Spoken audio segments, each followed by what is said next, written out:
They are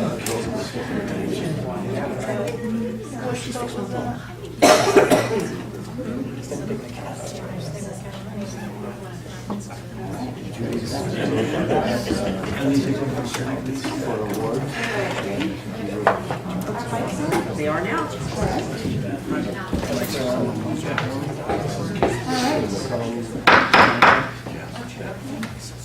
Good morning and welcome to the Trinity County Board of Supervisors. Supervisor Finley, will you lead us in the pledge of allegiance? Pleasure. Everybody join me in the pledge. I pledge allegiance to the flag of the United States of America and to the republic for which it stands, one nation, under God, indivisible, with liberty and justice for all. Thank you. Thank you. Just have two quick announcements. In case you hadn't heard, the Senate, the House, and the President signed the 2-year extension for secure rural schools, which will give schools in our county road department a little bit of a breathing room. Also, FAR Northern Regional Center has asked that I announce in honor of Armed Forces Day, May 16th, they and Rotary and Sir Optimus are hosting a movie called Higher Ground, focusing on some veterans hiking the Himalayas. So there'll be more information in the paper on that, but Armed Service Day is in May. Okay, moving on to public comment. This time is for information from the public. Comments are limited to 3 minutes and must pertain to matters within jurisdiction of this board. No action or discussion will be conducted on matters presented at this time. When addressing the board, please state your name for the record prior to providing your comments. Address the board as a whole through the chair. Any member of the public wish to come to public comment?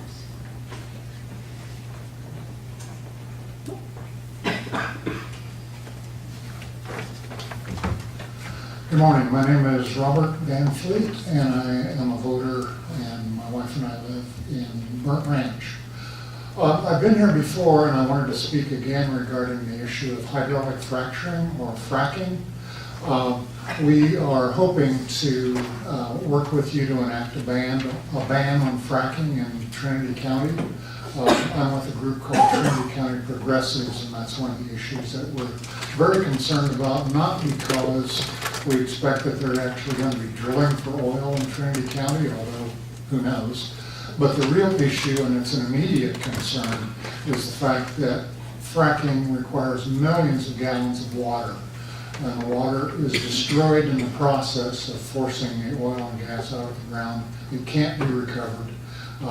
Disposal of it is also another problem that they're finding in the Central Valley and in the southwest part of the valley, especially when there's heavy oil drilling activity. It has the potential to poison aquifers that farmers in the valley depend on. They're also a draw on our water, as you know.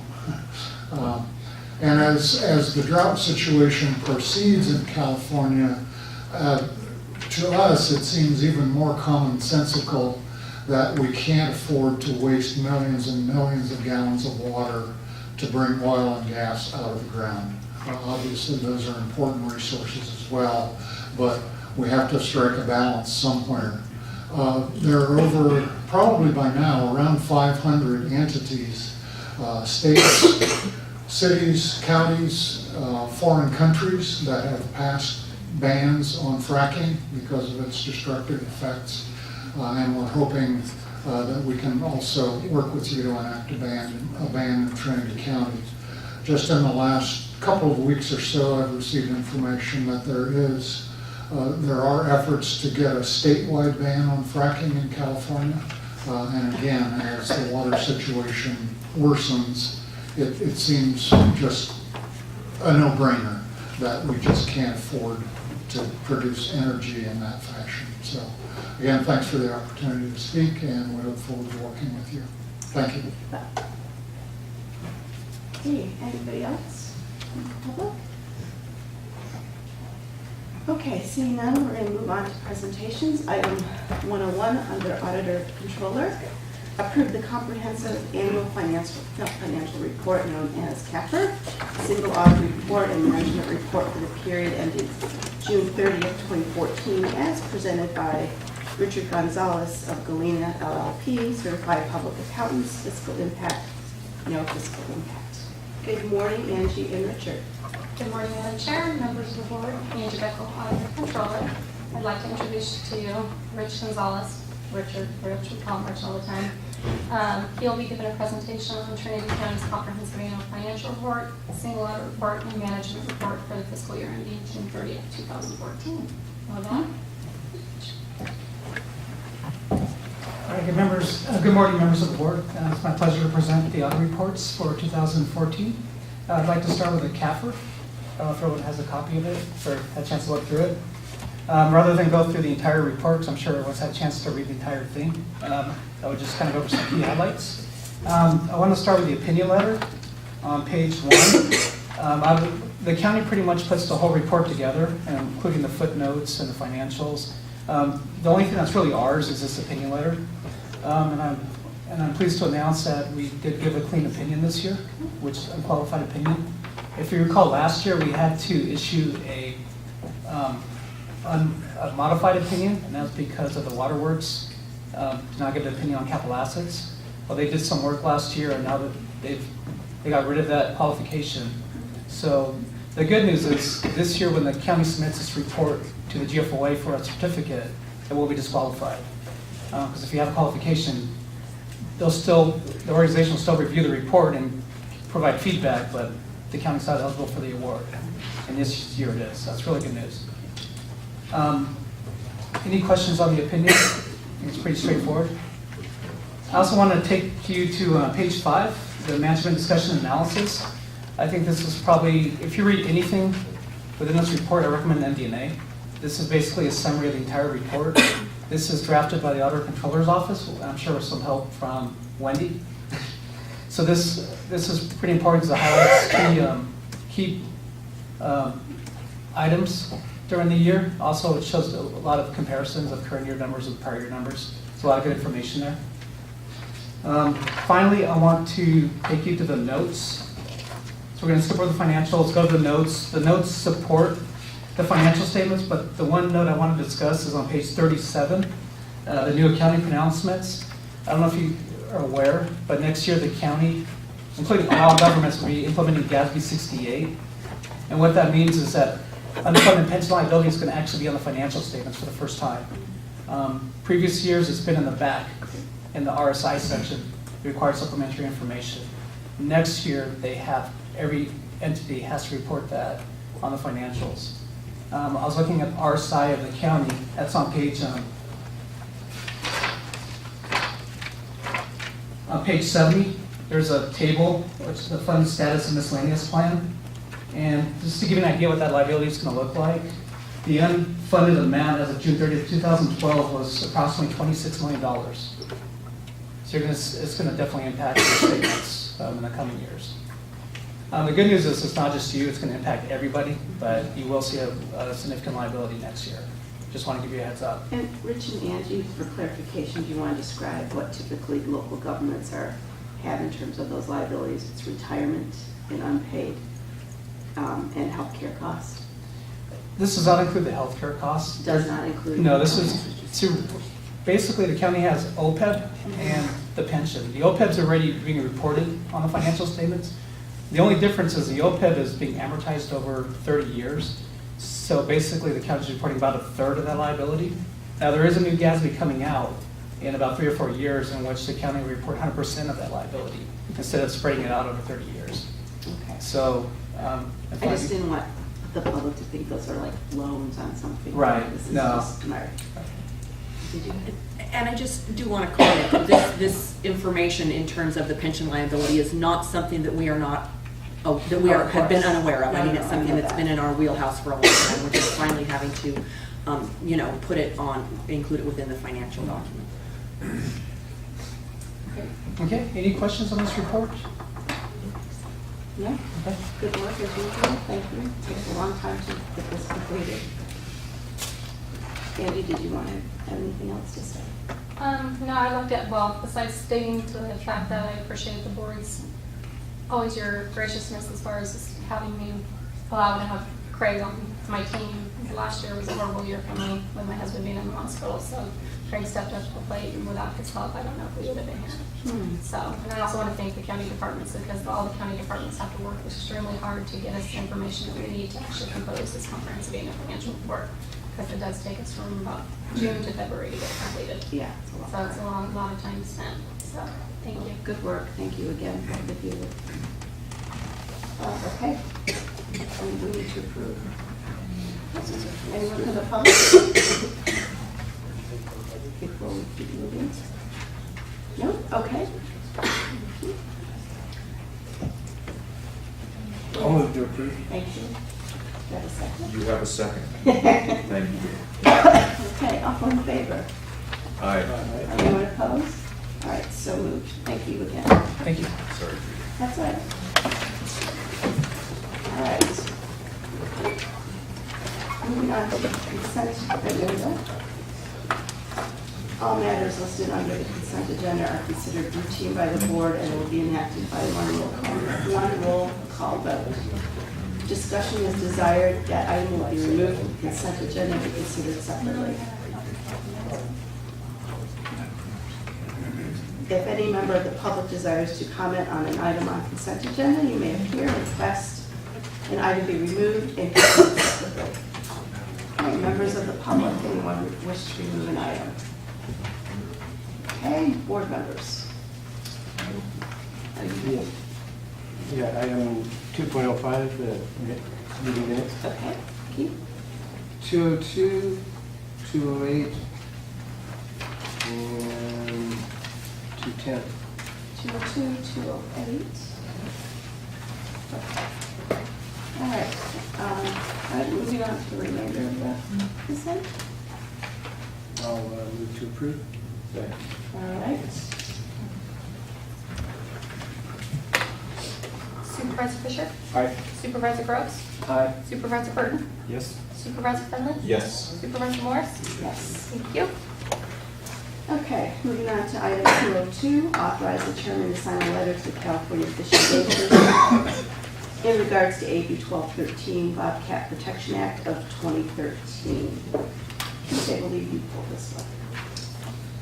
Yes. There was just one line in there, and I know this is kind of nitpicking and John's hard work, but the line, and I'm not having this brought up right now, is that, yeah, why don't you,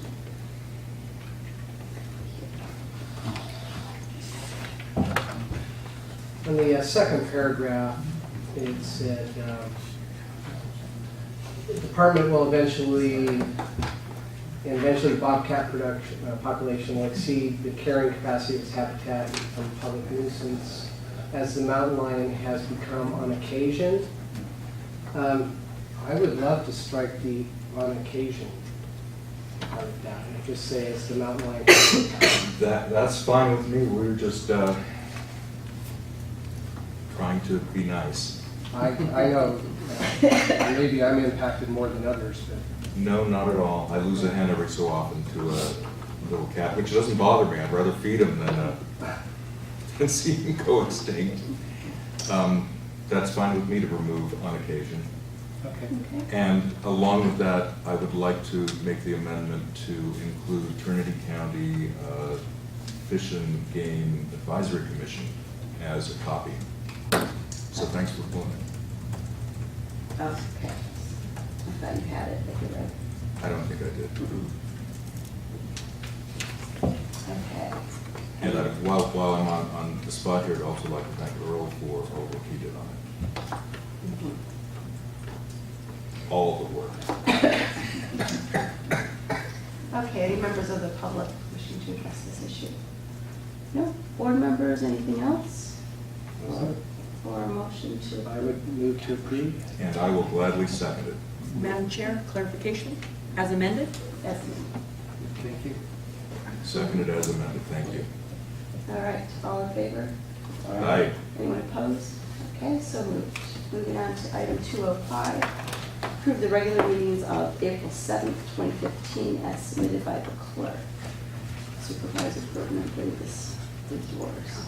Yeah, I believe the vote was slightly different on, as noted On the Macomb contract, and I believe on the second item, it was Supervisor Morris that voted, not Supervisor Finley that voted it was against the,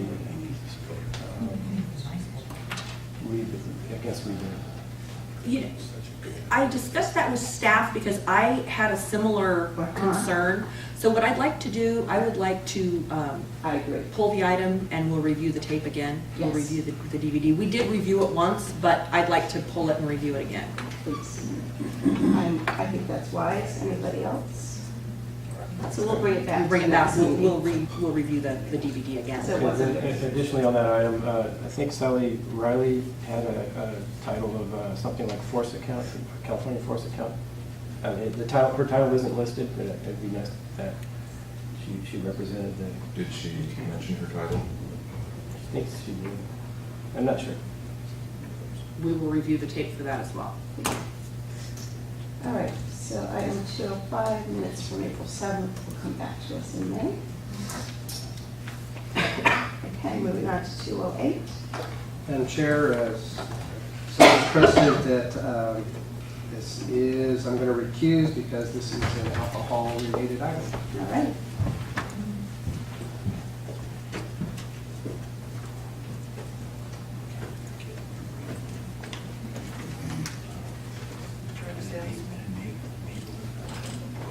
All right.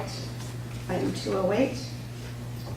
Find the proposed license will meet with public convenience and necessity and find no objections to the issuance of an on-sale beer and wine alcohol beverage license to Trinity Alps Golf and Country Club LLC for Trinity Alps Golf and Country Club at 160 Golf Course Drive, Weaverville, California. Other than the reason Supervisor Rose pulled this item, anything else on this item? No. Members of the public? No? Okay. Would you like to entertain a motion I to would approve love one. 208? So made for item 2.08. I'll second that. All right. All in favor? Aye. Aye. Anyone opposed? So moved. Thank you.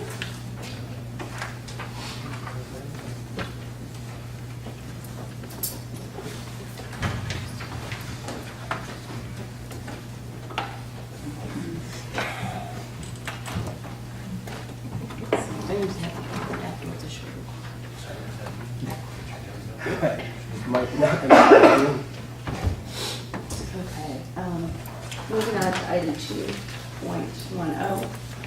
Ratify County Administrative Officer Wendy Tyler's signature on amendment number 2 to the agreement with Aston Street Architects, increasing task A and therefore the maximum cost by $3,000 for additional top coating to the 16-bed addition, and approve amendment number 3 to the agreement with Aston Street Architects, increasing task B, C, and E, therefore increasing the maximum cost of $26,500 to provide for the completion of an HVAC improvements to Trinity Hospital, subject to routing as to form and content. Fiscal impact, no impact to the general fund, funding from CDBG grant number 10-DRI-6793. Is this your item? I told this, I wanted, I don't want this to walk away in some, this just gets bigger and bigger, and at some point, we say, gee, what happened? Why did we spend so much money and the hospital walked away from it? And I understand it's within the budget that we approved, so I mean, that calms me down a little bit. But the fact that there was no basically hospital saying, yeah, we understand that this cost is going up. So, okay, well, thank you, Supervisor. I guess what I can offer to you in that regard is that the hospital was aware that these changes were being made. If you would like to see assurances to that degree included within the board packet in the future, we can do that. I mean, the hospital is very well aware that this additional work had to be completed by the architects to allow the project to move forward. I would So- feel a little more comfortable if the hospital acknowledged that this is Okay. what they understand and that they're up for that part. Well, I guess I would question your phrase of of their being responsible for Well, that portions they're of still this. in. Yes, they do have, as we agreed when we did the extension and the project agreement amendment a few months ago, they are in a position of including some funding to help pay for the project, absolutely. So we can certainly make sure that we have assurances from them in writing if we need to bring future amendments to you. Yeah, I guess when I'm trying to be really cautious with this. I don't want them to come in and say, hey, we never knew that this went out X amount. And I just want to make sure that I'm just rubber stamping something that everybody's on board with. Okay. Mr. Cook, do you have anything that you can add? I know Jim attends the hospital board meetings and interacts with the hospital staff far more than I do. This will be easy to get some kind of a written assurance for you. And they were aware of these changes before they came to the last meeting and said that they were going to backfill the last little bit. Basically, that's what I wanted. Yeah. Does the hospital board have to approve these changes? Well, no, because the grant actually comes to the county. So in the end, the county is the one that approves it. The county, as in your CAO, does not take steps without the hospital being aware of it and being intimately involved in this. So will this be in the hospital board meeting minutes? Not necessarily. If it had been. It might have gone through the CAO, their CAO's office. So any memos that the CAO or CEO of that has to deal with the hospital board could be included in this information. Sure, that would be easy to So do that also, would yeah. solve the problem. Thank you. Thank you. Okay. Any other questions for the board members? Just time is of the essence on this, isn't it? I mean, we don't want to slow down the projects, right? Correct. We would seek your approval today so we can continue moving forward with the project. Okay. Any members from the public that would like to address this issue? Hi, Kay Graves from Lewiston. Since this is an ever-changing item, and I don't know if you have these numbers, this is separate from the DRI grant? No, this is the Part of DRI it, grant. okay. Do you have the number that, because it's been increasing, and I'm just curious, do you have the number that we are at now for the amount from that in total? Yes, I do. It's $2,231,000. That's the total amount of the grant. That's been At this used. date, for the hospital. For this project, For this thank you. project, yes. The entire grant was $5 million, and this is just shifting around some of the internal lines. Okay, thank you. Certainly. Okay, anybody else? All right, moving back to the board, I'd like to have a motion. So moved, ratify county administrator's office signature on item 2.10. Thank you. I'd second that. Okay.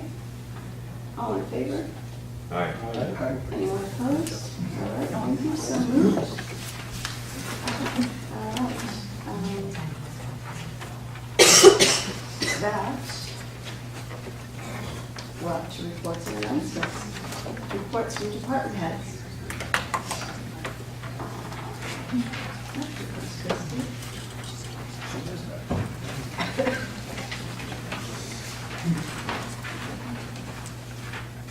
Good morning. Good morning, everyone. Christine Zoppe, Health and Human Services. Hope you enjoy the beautiful day out there. Just a really quick announcement. Update on the intergovernmental transfer rate process. A few months back, February, I believe, the board listened to Noel and myself present an item of our desire to submit a plan to Partnership Health, which would go on to Department of Healthcare Services. We finally did get notification from Partnership Health to go ahead and submit a non-binding letter of intent to them. So CO Tyler signed that and scan that over to the department. We'll be sending that off. There will be many more steps that the board will need to make, take action on before we actually enter into the agreement. But our critical decision point right now in moving forward with our planning process is making sure we can identify the adequate and/or required match to draw down our full amount of eligible unreimbursed expenses for the county. So with our final tooling on the plan, the net amount to the county maximum that we could receive not the hospital. Hospital has their own submission, their own plan. They'll be working parallel process with us. But ours would net about $950,000 approximately.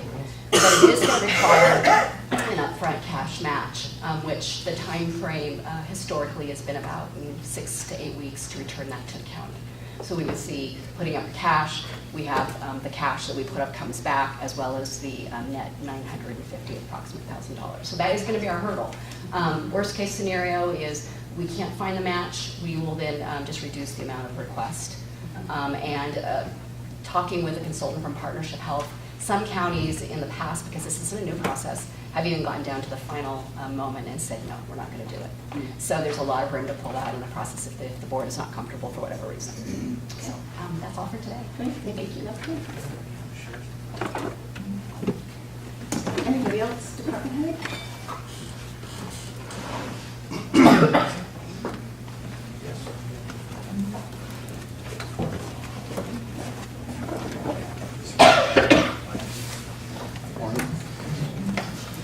Just wanted to report, we had a OHD community meeting on April 3rd that I forgot to report last meeting, and we did have one participant that showed up.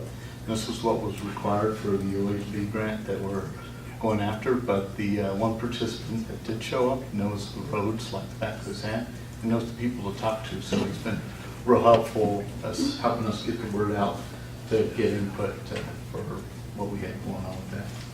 I want to report that unfortunately Hawkins Bar Courtyard has become a target of thieves, and we've had so many break-ins now that we had to take all the equipment out, and it's real unfortunate because it just means it takes longer for us to respond to things when we can't leave things in that courtyard. So my request is to the community that they always keep an eye out. We are there every day almost, but we're not there at night and they're on weekends.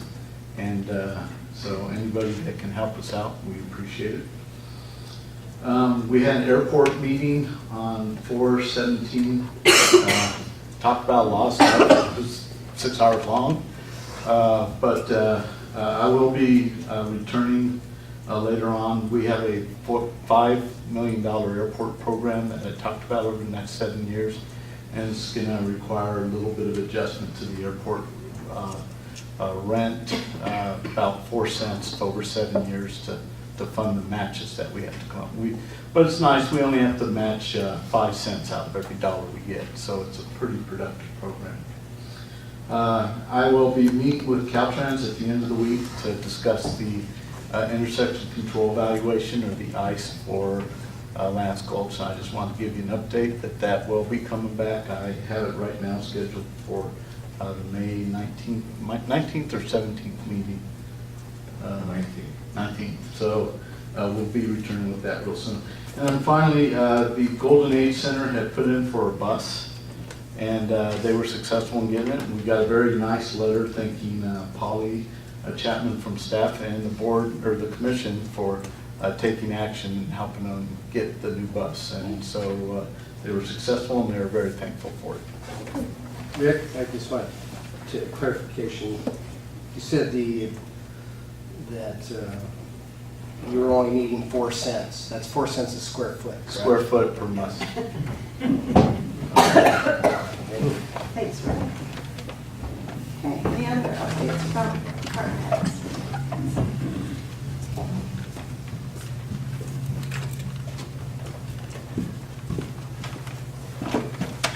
Good morning. Bruce Haney, Trinity County Sheriff. Just update, last week attended the annual California State Sheriff's Association conference. I was able to meet with multiple consulting firms regarding our new, hopefully our new jail. I'm still waiting for a couple of phone calls back, but it's a pretty pricey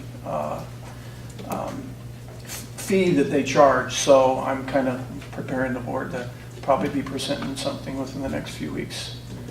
But this is good. Like I said, I can't emphasize enough, this will probably be the last round of funding for 10, 15, maybe 20 years for local jails. So it's critical. Any money that we spend, I believe, will be money well spent, so I'll be in touch. That's ominous. Thank you. Sheriff. Okay, moving on to CAO Tyler. Thank you, Madam Chair. Good morning, members of the board. So since we last met on the 7th of April, the only out-of-county travel that I have had was Friday I traveled to Lake County to attend a regional CAO's meeting. And we talked about a plethora of things from, marijuana potential legalization legislation to, the new sick leave requirements that are coming down effective July 1st. So that was my out-of-county travel. Other than that, I have really spent the last 2 weeks focusing primarily. We've had some personnel issues that had to be dealt with.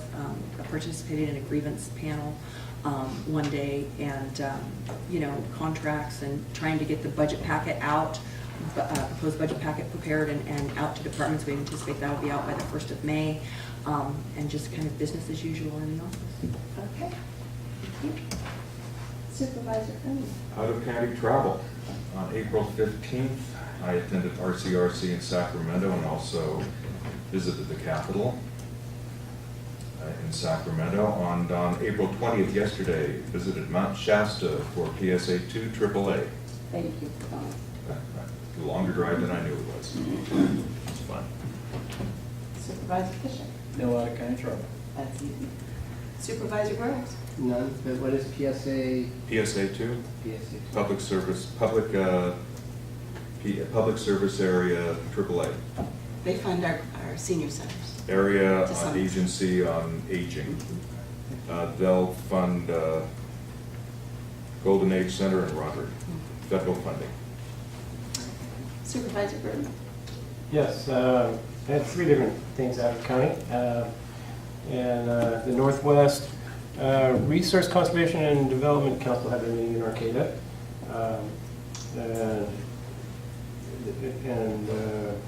Then I also went to the North Coast Air Quality Management District up in Crescent City a couple days later. Then I could cover some things that are done there, but I think I'll just quickly go on. Then in Reading, I was at the SEED meeting for funding for different business opportunities, which would make a good opportunity in Hayfork. Great. Okay, our CSAC Executive Committee met, where we got the briefing on the upcoming state budget, which of course will change likely in some way. CSAC's financials are looking into be good shape. I'm happy to report we have reserve profits and membership dues are not going up. Last week, attended the North Coast Resource Partnership in Wairika, where I've been serving as vice chair, and it is a bittersweet moment to announce that our chair is leaving for a bigger opportunity. Councilmember Jake McKenzie from Monarch Park is going out to the MTC, which is a huge Bay Area Transportation Commission. Likewise, not likewise, but I was honored to be elected chair of this organization and working with all the 6 counties on our NCRP funding for wastewater, potable water, water quality, quantity issues. You have probably received from me the upcoming notice for Prop 84, $11 million that will be released for those type of projects, and I'm happy to talk to any of you with information. So that is it. Congratulations. Thank you. It's bittersweet. Chair McKenzie, it was fabulous to work with. So, okay, recess as the Board of Supervisor and convene as Transportation Commission. 4.01, adopt a resolution that finds that there are no unmet needs in Trinity County that are reasonably to meet.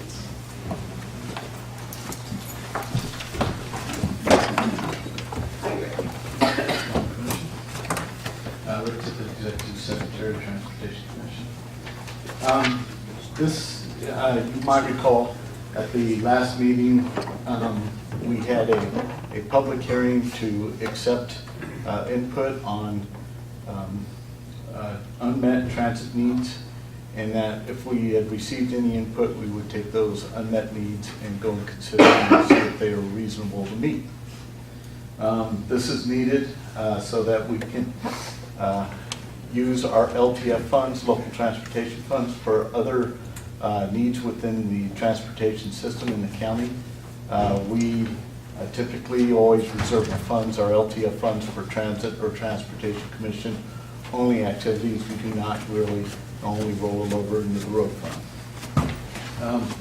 As I mentioned at the last meeting, there was two unmet needs that were mentioned at the STAC meeting. One of them was addressed under an existing TAP program that we have, which is essentially you call up HRN and tell them you got to go see a doctor and you don't have the money, and they give you gas and you can get to where you need to go if you cannot take the transit. The other one was to adjust the hours of the bus run to Reading, to have it arrive in Reading at 8 so that they can make some of the classes that are over in Reading. That would be one that I think would be an awesome thing to do, but unfortunately, if we do that, then the folks in Hayfork have to get up at 5:30 in the morning and catch the bus. So it just didn't cajole with the rest of our system, unfortunately. So it was another one that was unfortunate to me because we would essentially have to run a separate bus, and it would be only serving a couple of people. Again, our short-range development plan had identified more Saturday service in the future, and in starting up the Weaverville-Reading route would start up in Junction City instead of Weaverville, and so we would have a little bit longer of a distance. And so I had a couple other notes just about stuff going on with Southern Trinity Health and Human Response Network, and so with that I can answer any questions. Okay. Any questions from the board? Members of the public? Oh, sorry, Supervisor. Yeah, I heard that the Humboldt system is opened up to Sunday service also, Saturday, Sunday.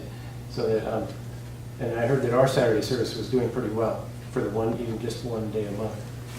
So, I mean, it's interesting that may grow and be really useful for us every Saturday.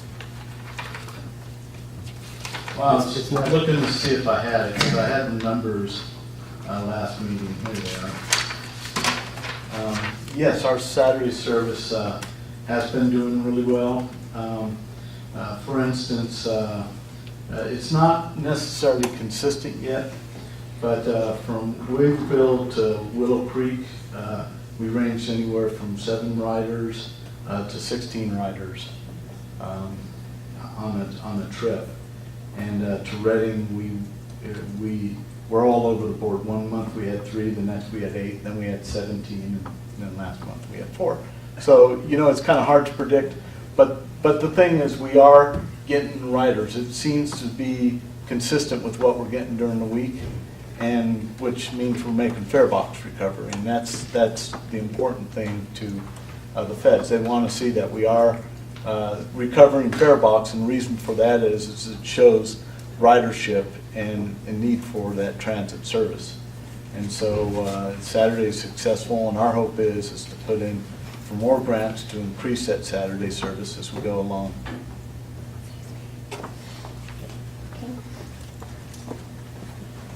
Okay, members of the public on this issue? No? Okay. Coming back to the board. Sharon Morris, I'd like to make a motion to approve 4.01. All right, thank you, gentlemen. Susie? Supervisor Fisher? Aye. Supervisor Finley? Yes. Supervisor Groves? Yes. Supervisor Burton? Yes. Supervisor Morris? Yes. Thank you. Thank you, Rick. Great timing. Okay, moving on to item 402 under Transportation Commission. Discuss or take action to establish priorities for Trinity County's grant applications to be submitted to the active transportation program. Fiscal impact upon approval of grant applications, approximately $2,000 would be provided through local transportation funds, LTF, as a 2% local match for Trinity County Active Transportation Fund. Okay, Rick.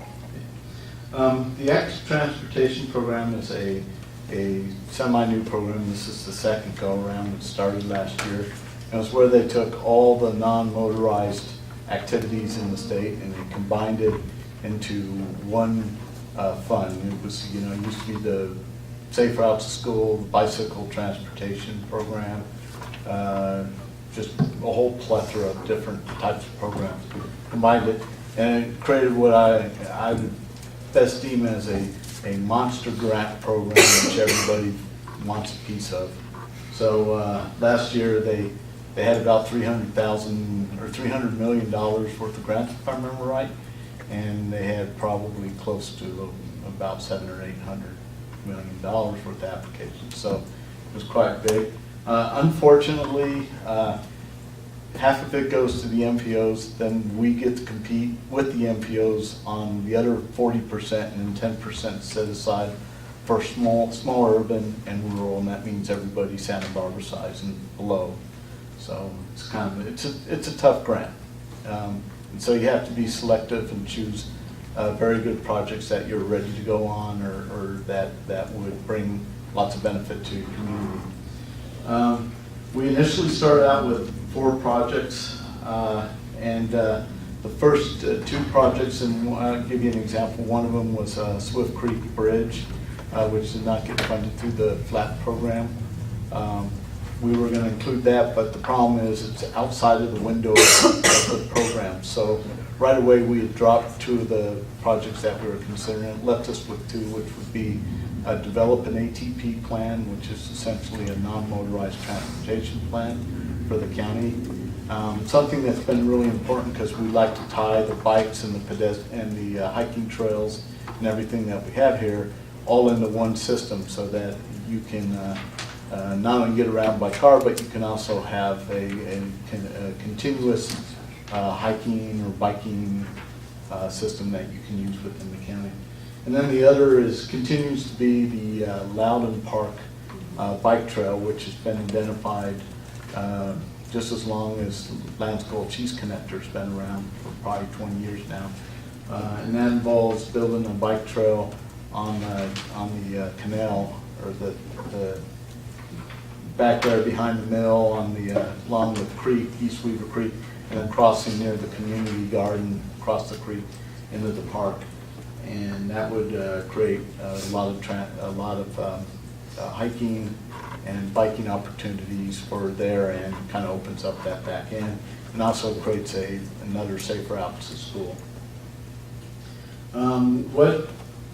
It wasn't required in the application to go and get board permission, but what I wanted to do was I wanted to come and verify our priorities with the board, that these were the 2 grants that you'd like to see, and that you did see them in the priority that we had listed on the staff report. And if I recall correctly, the priority was Lance Gold first, and then the ATP plan second. And so with that, I will answer any questions. So, Rick, sorry about that. So you said that the Swift Creek project is beyond the scope or beyond the time scope of this. Does that mean that at some point it becomes in the time scope and we just have to wait for that? Yes. Yeah, this Swift Creek is in the 20 to 21 time frame, 2021. And this, they were looking really for 17 to 19. Thank you. Questions, board members? No? Members from the public? No? Okay. No, this works for, oh, sorry, Supervisor. Oh, I was wondering if you're going to entertain a motion? Oh, yes, I'm ready to go. Yeah, I'd put the motion forward that we approve this item as listed by staff. I'll second that. It's number 1, choice number 1. Yes. Yes. Okay, I'll second that. Thank you. Okay, all in favor? Right? Aye. Anyone opposed? Okay, great, so moved, thank you, Rick. Okay, we're going to adjourn as the Transportation Commission and reconvene as the Board of Supervisors. Before we move into county matters, we'll take a 5-7 minute break. Thank you. 57 minutes. Okay, welcome back. We're moving on to county matters. All contracts submitted to the board are subject to routing for approval as to form and content. County matters will not necessarily be heard in order listed below. Any department head or member of the public desiring an item to be considered out of order may go to the podium at this time and request the item be given priority. Members of the public, board members? Okay, seeing none, we'll move on to 501 under Board of Supervisors. Introduce and waive the reading of an ordinance amending Trinity County Code Section 8.40.030, prohibiting overnight use of specific public lands. Fiscal impact. No fiscal impact. Okay. This appears to be my item, so I will kick it off.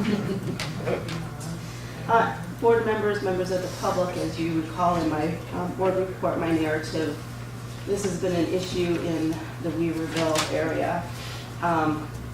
We've received many comments regarding some unpermitted fires, campfires, and I say we, Volunteer Fire Department, RCD, BLM, myself, from the surrounding neighborhoods around the community forest, which is known as the BLM First 1,000 acres, not to be confused with the additional acreage owned by the within the community forest under the Forest Service, which is a little bit north of us, so this does not apply to that. As my narrative points out, we've been had some meetings and discussions over this last year to look how to remedy this and keep the community forest safe and reduce fire hazard risks, more importantly, as we have seen some campsites that just aren't typical campsites that we would typically see in this type of environment. So with that, any questions from board members before I move on? No? Just a point of order. This is the ordinance, I understand, so that it'll be going out and coming back. I mean, if it It'll was come off back. a comment and we'll come back in about a month for approval. Next meeting. 2 weeks. It would be, our normal procedure is that it would be introduced at a meeting and then we bring it back generally 2 weeks later for enactment. And then it will kick in 30 days after And then it that. gets, if it's enacted at the second meeting, then it gets published in the paper. And then it's effective 30 days following the date of enactment and publication. Okay, and I might further add, this will help hopefully reduce some impact on all law enforcement, whether it's BLM, our local law enforcement, CHP, who may have received calls in the fire department on some of these fires and campsites. Currently, it's under a 14-day camping, which does prevent a little bit more, or cause a little bit more time for law enforcement to check the situation out, go back, possibly cite if needed. And with the increased calls for law enforcement overall, I'm hoping this will help reduce a little bit of impact on that. So what I'd like to do is have some comments before I open to the public from those partners who have worked with me on this. RCD, the Community Forest Steering Committee, the Fire Department, and BLM. So I think I'll ask Jennifer first to come up and cover anything I might have missed or any other questions. Good morning, board members and public. Jennifer Mata, I'm the field manager with the Reading BLM office. And I think really the only thing from my perspective now, unless there's questions to clarify, is that we will not be using federal authority to cite. So people need to know that this will, because our law enforcement rangers have state authority and are, have authority from your sheriff, they will only be able to cite using the county authorities and ordinances out on site, and it will give your law enforcement the opportunity to do it. If we want to take this a step further and have federal authority to actually cite out there, then it will require another process on the BLM side, which would be what we would call a supplemental rule. So it would require a federal register notice, public comment period, all of those things before we could put that in place. And quite frankly, a resource management plan amendment as well. So this will give us some authority to be able to enforce, some more things out there than what we've been seeing. Because right now, we can only cite on a 14-day camping rule, or if there's people that are causing just general impacts to natural resources. Jennifer, correct me if I'm wrong, I suspect when that comes up, in terms of just adjusting your plans, you will have conversations with the community forest steering committee and how to tackle that end of it. Absolutely, it'll be a completely publicly transparent process. So we would, put a public notice out, likely have a public meeting, take comments and then go through the process before we would take any formal action. Okay. Supervisor Brown? Could you explain to me your law enforcement abilities you have now in the community forest? So we would have any current CFR that's on the books, or anything that's in the Code of Federal Regulations. We don't have any really specifics, what we call a supplemental rule, which is a standalone rule we would have to enforce. So right now, if campfire use or camping is an issue, they can be there 14 days. So our law enforcement, if we get a complaint, goes out, talks with the people about keeping a clean camp, which you can and can't do. They note that down, and they have to come back 10, 12, 14 days later to see if they're still there. And at that point, they can basically cite them and ask them to leave. We do have some general citations for, of course, if they have a dirty camp, if they're too close to the water source and those types of things, we can cite them for those types of conditions. But they're allowed to be there 14 days. Same thing with fire. They're allowed to have a fire there as long as we're not in fire restrictions. If they're in fire restrictions, then they can't have a campfire. So do you have a permanent officer in this area, or? No, we have 3 law enforcement rangers for the 250,000 acres that we cover across the 5 counties in Northern California. So we have 3 permanent law enforcement rangers, but they travel, and then they're at any given time up for national detail. So is there like a route they take, or it's all complaint driven? Both. So if we've got complaints, we'll respond to those. Otherwise, if we don't have any, then they have kind of patrol sectors. They don't have a standard route, because in the same place at the same time every week, kind of defeats the purpose of law enforcement. Right. So, yeah. Thank you. No problem. Any other questions for Viola? No. Jennifer, thank you. You've been very cooperative, as always, on many of our issues in the county. Thank you. Thank you. RCD, Weaverville Community Forest.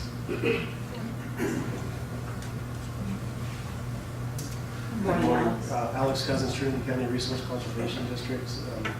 Excuse me. This issue came up a little over a year ago. We had a public meeting at one of the churches in town for the Weaverville Community Forest, and the discussion of the camping in the Weaverville 1000 came up as probably a top priority, and so we followed up with some field tours and kind of got an idea of what the exact issue was. So seeing this actually come to fruition, it's a nice pattern of people being able to voice their opinions in public meetings and then following through to actual action. So just want to say that this was vetted through the Weaverville Community Forest Steering Committee at a number of meetings, one of those being a large public open meeting. So I don't know if anybody has any questions for the steering committee or... Alex, I just wanted to remind the board that RCD, of course, is the stewards of this community forest in conjunction and partnership with BLM.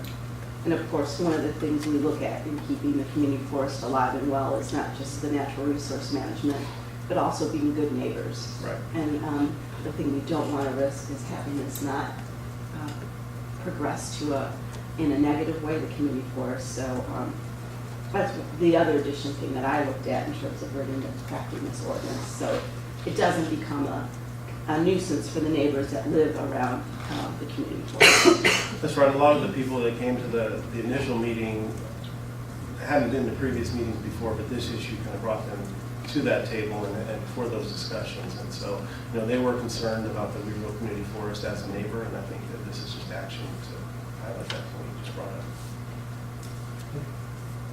Yeah, Alex, do you feel like this gives you confidence for the hikers and the joggers and the cyclists, or still will you be able to use facility as much as they need to and enjoy the forest? Definitely, yeah. And if anything, I think it actually provides maybe for a little bit more safety. When we did our field tour and we took our hike, a lot of the camps were right next to the trail, so if I had my kid with me, I'd be a little bit concerned of hiking down some of this. Whether it's the people or just the situation and the scene that you're seeing, I think this helps out. Okay, thank you, Alex. Colleen, did you want to say a few words?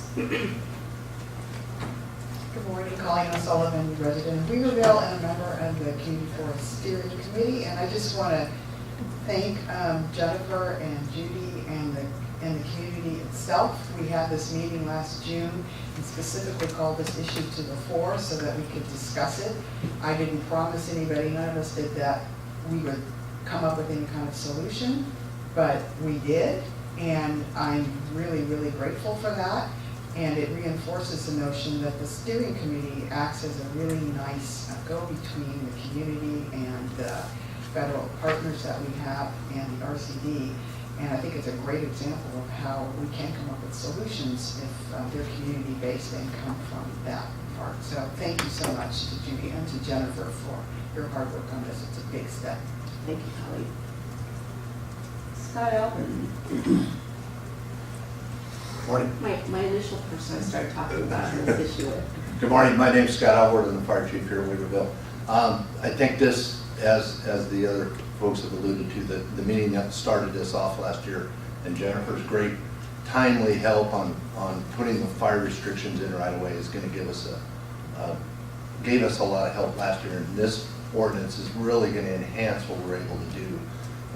Currently, I've been out a couple times already this year, and it's not illegal to have a fire, but go out and educate and try to instill in the people that are camping there the importance of maintaining that. And I think that this ordinance is going to allow us and the sheriff's department, because we don't have the ability to enforce, but the sheriff's department some teeth going out there and dealing with this situation. So I appreciate where we've gotten, how far we've gotten in the short amount of time, and really the public safety is paramount in this whole thing. Great. Thank you, Scott, for your help as well. Okay, members of the public who wish to address this issue.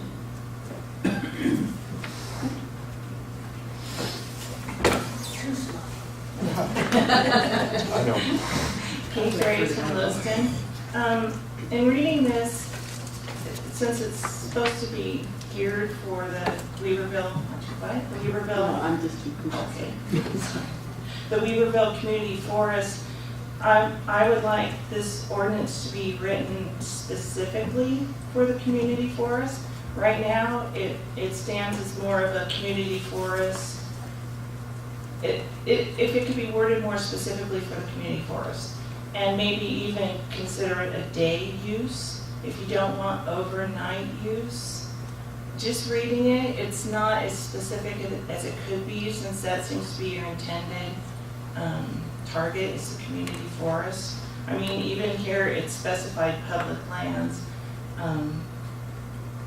It would, if you know what I mean, I just don't want it broadened, since most of our county is public lands, to be quickly broadened to public lands. Right. So to make it very specific and clear that it's the Weaverville Community Forest. Supervisor Groves? So, Kay, you're talking in the title, because obviously when we have the legal description, it's pretty laid out in the legal Right. description. I think we have some nuances to the CAO, I keep on calling it supervisor, CAO Tyler to address. Mike, clear this up. Whoopsie. All right, I'm gonna jump out and council will kick me under the table if I'm wrong, but, so I think what's causing a bit of the confusion is that we have a dual process that goes on here. So what we're doing by this ordinance is amending a chapter of the county code. So an ordinance comes forward to the board that's proposed to become a statute, much like a bill becomes statute in the state legislature, right? So you have here an ordinance amending chapter 8.40 of the Trinity County Code, And 8.40 of the Trinity County Code actually pertains to fishing access and day use areas. Specifically, that's the title of the chapter within the Trinity County Code. So what this ordinance does is it will inject a new paragraph or a new section specific to the BLM lands within the Weaverville Community Forest, not all of the BLM land within the Weaverville Community Forest, but that portion that's specifically described under the meets and bounds description, as well as those parcels that are contiguous to 299 east of Weaverville. So technically, it is a day use ordinance. We're just being, in titling the document, we wanted to call out what this specific code section does, which is prohibit overnight use of that section of land. Okay, thanks. The ordinance also has pretty specific restricted areas, 8.40.30, that outlines the exact areas, which kind of pushes my buttons, because I'm sure there's areas in my district and Carl's district along Hayfork Creek that are they included? You don't have BLM land there. We did. Oh, I know. I know there's no BLM land at all, but it is pretty specific as to the areas, Kate. Yes. Thank you.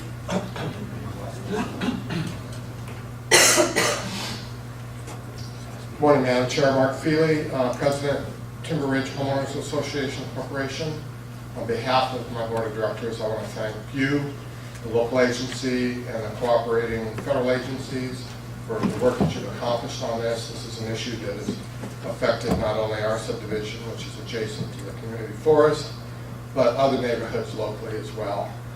And so again, on behalf of my board, we want to express our full support for enactment of this ordinance and urge that you do so. Thank you.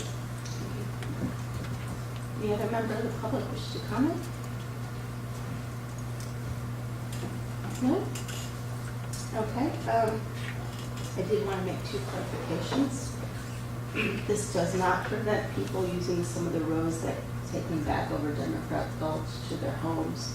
This does not prevent them from using those roads. I didn't want the public to think that those roads are getting shut down. And also, in all fairness, I had a constituent call me that wished to express a little concern. He had, he couldn't be here, but I would express his concern on his behalf, that he was concerned he would not be able to walk at night in this particular part of the community forest.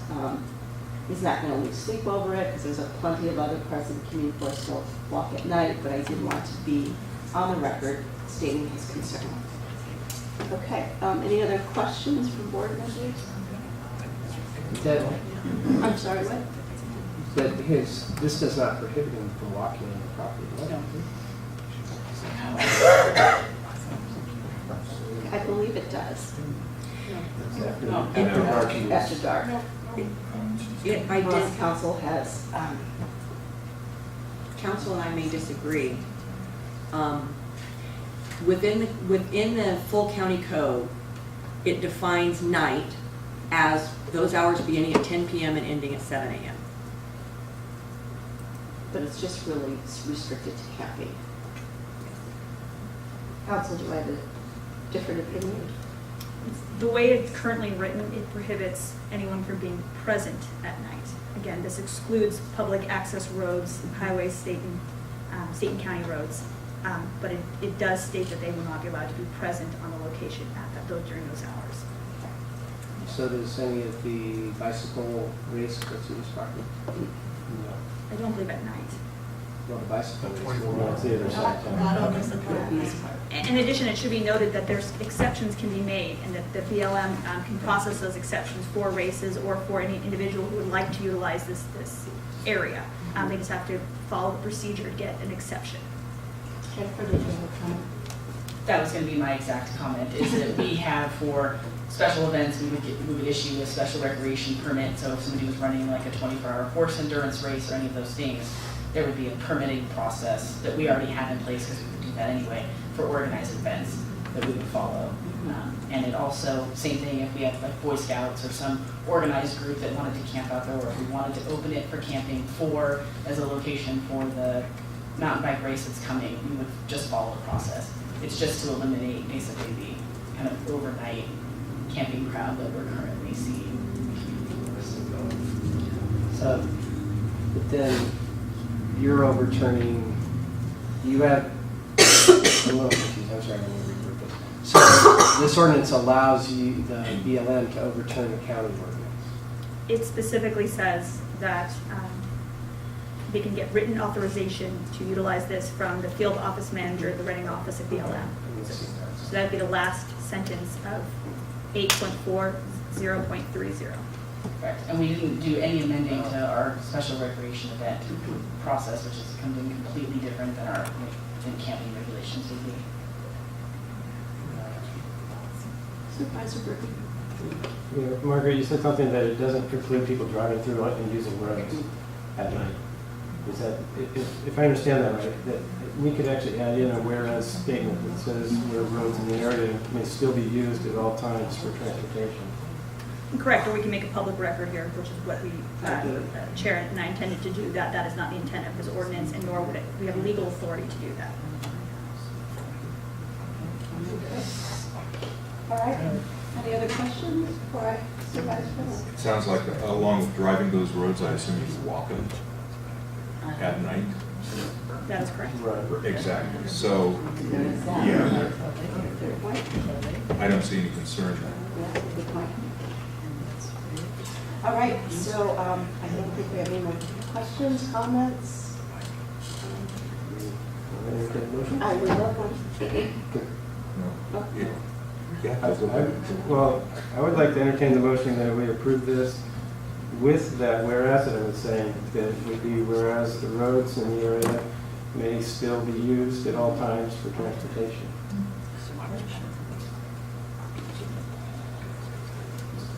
To clarify. Isn't that already assumed and implied, as you pointed out? It is. But again, if that's his motion. To make it clear.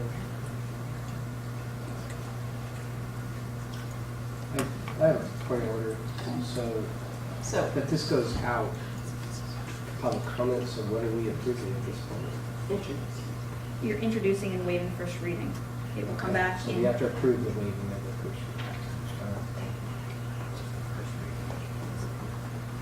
Okay, first motion dies for lack of a second. Any other motion? I would make the same motion without the whereas comment that I added there. Okay. I will second. All right, thank you Supervisor Burton, Supervisor Groves.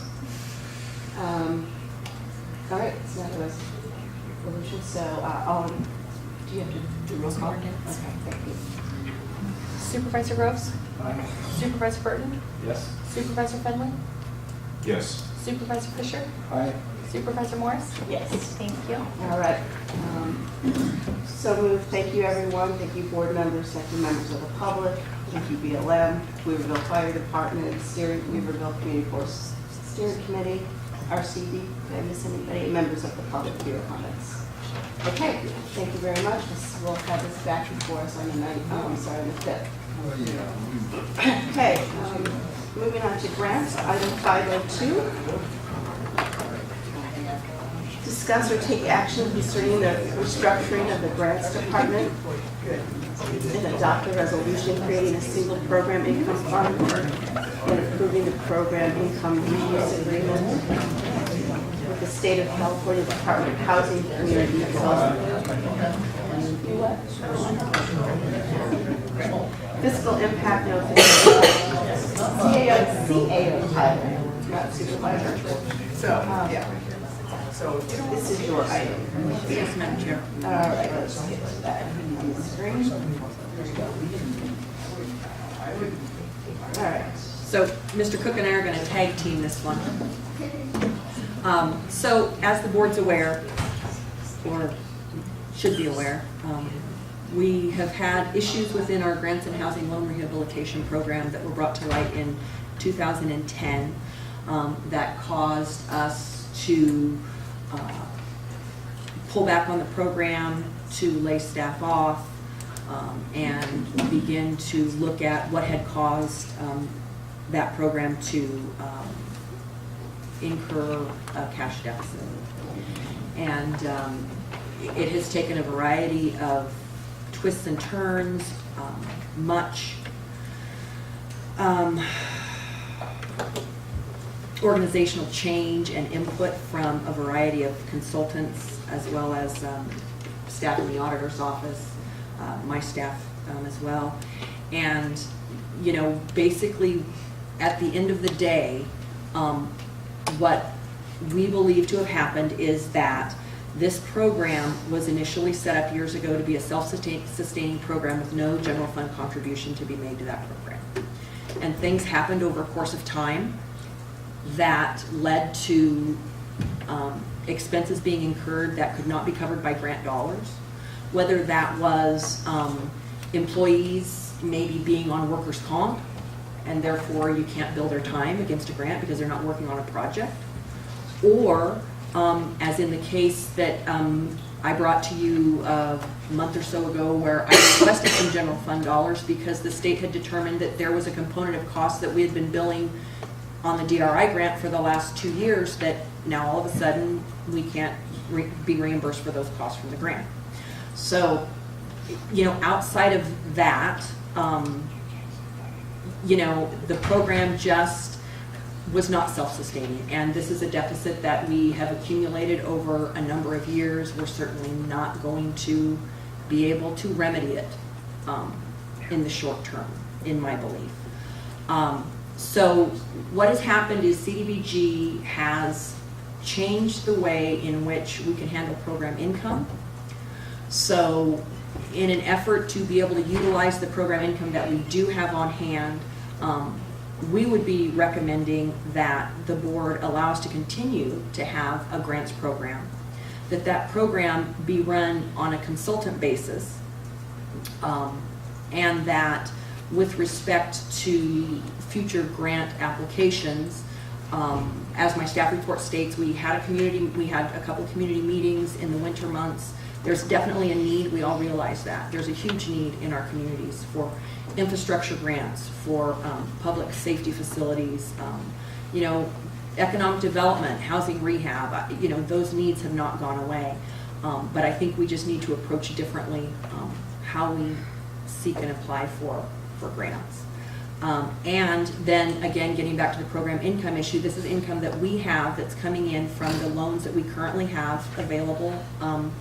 That, you know, payments are being made, whether they be housing rehab or public facilities like the Golden Age Center as an example, that we can now take these dollars and reuse them within our community. If we adopt a program income reuse agreement, we can do waiver projects, which would have to be approved by the state. It would be a public process to determine what projects would be selected or proposed as waiver projects for program income. Because I think that better serves our community, to be able to reutilize those dollars or utilize those dollars in our community. Otherwise, our other choice is to send them back to the state of California. They will get rolled into their big pot of money and then, you know, distributed out to other jurisdictions. And so I'd like to keep those dollars within our county and put them to the use of our citizens. So that's a second component of this item. And then lastly, I do have a proposal to begin repaying the cash deficit, which would be to apply a small percentage of the program income dollars that we're allowed to take currently for our administrative costs of servicing the loans, and apply that to the grant, or excuse me, apply that to the deficit. As I said, we didn't get into this problem overnight. We're not going to get out of it overnight. We can also, this deficit fund would also be subject to the finance policy, which indicates a portion of contingency at the end of the fiscal year. We currently, you know, apply those dollars. The last several years we've applied them to the hospital deficit. This would be another cash deficit fund that would be eligible for those dollars as well. So I don't know how much detail you want me to go into. The staff report is fairly detailed as to how it lines. And I have Jim here to answer questions. He has been really in the know on the changes, or involved in the dialogue with CDBG on the changes that have happened in the CDBG program that have really led us to make this recommendation as to how we should move forward. Okay, well, that was a good overview. I'll see if the board members have any questions. Supervisor Kevin? Real quick, on the waiver project for the public, putting the money back use, what's the process that would go through to approve those projects? The way that it's currently envisioned, and I do preface that with currently, that they have modified this a number of times within the last year. So currently it is, as of last night when I checked the regulations, the way that it would be envisioned is someone would come to the CAO's office and say, we've got this project, could it be funded through this program? The CAO's office would then vet that. In the end, it would have to come before the Board of Supervisors. You would have to have a public hearing to say, yes, this is the way we want to spend this particular money on this project. And then it really hinges on your decision on whether you want to spend that money on that project or not. So there aren't any additional public hearings other than the one before the Board of Supervisors? No, it going would out be to the local community? That's correct. The public hearing would be before the Board of Supervisors, yes. Supervisor Britton? We have the loans committee, I was under the understanding that the loans committee, the small business loans committee, would be that group that would review the new program incomes before it comes to the board. So it doesn't become swamping the board with a bunch of different. Right, and that would be part of the CAO's review of the process. The loan funds have gone away, so it's only program income, it's only one fund anymore. But that process would be still viable, and the CAO would take it to the loan committee, and then the loan committee would vet that out. And that would be part of the process that the staff would do, would be vetting it out through the loan committee. But in the end, that actually, the decision is no longer with the loan committee, the decision is strictly with the Board of Supervisors at that hearing. Did you have a question?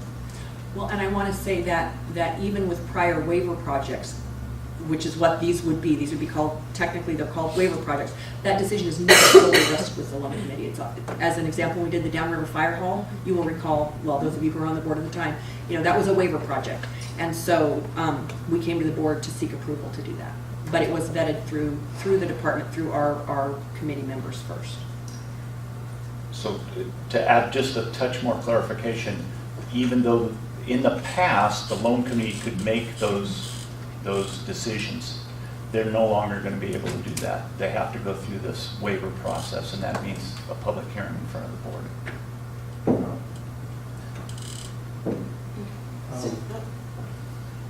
Along the lines of the past work of the loan committee, that we need to recover what we can from that program.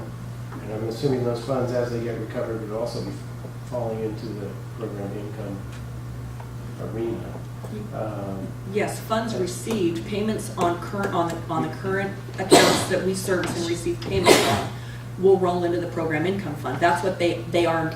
We used to have separate revolving loan accounts, and those have been abolished by the state, and we now have program income.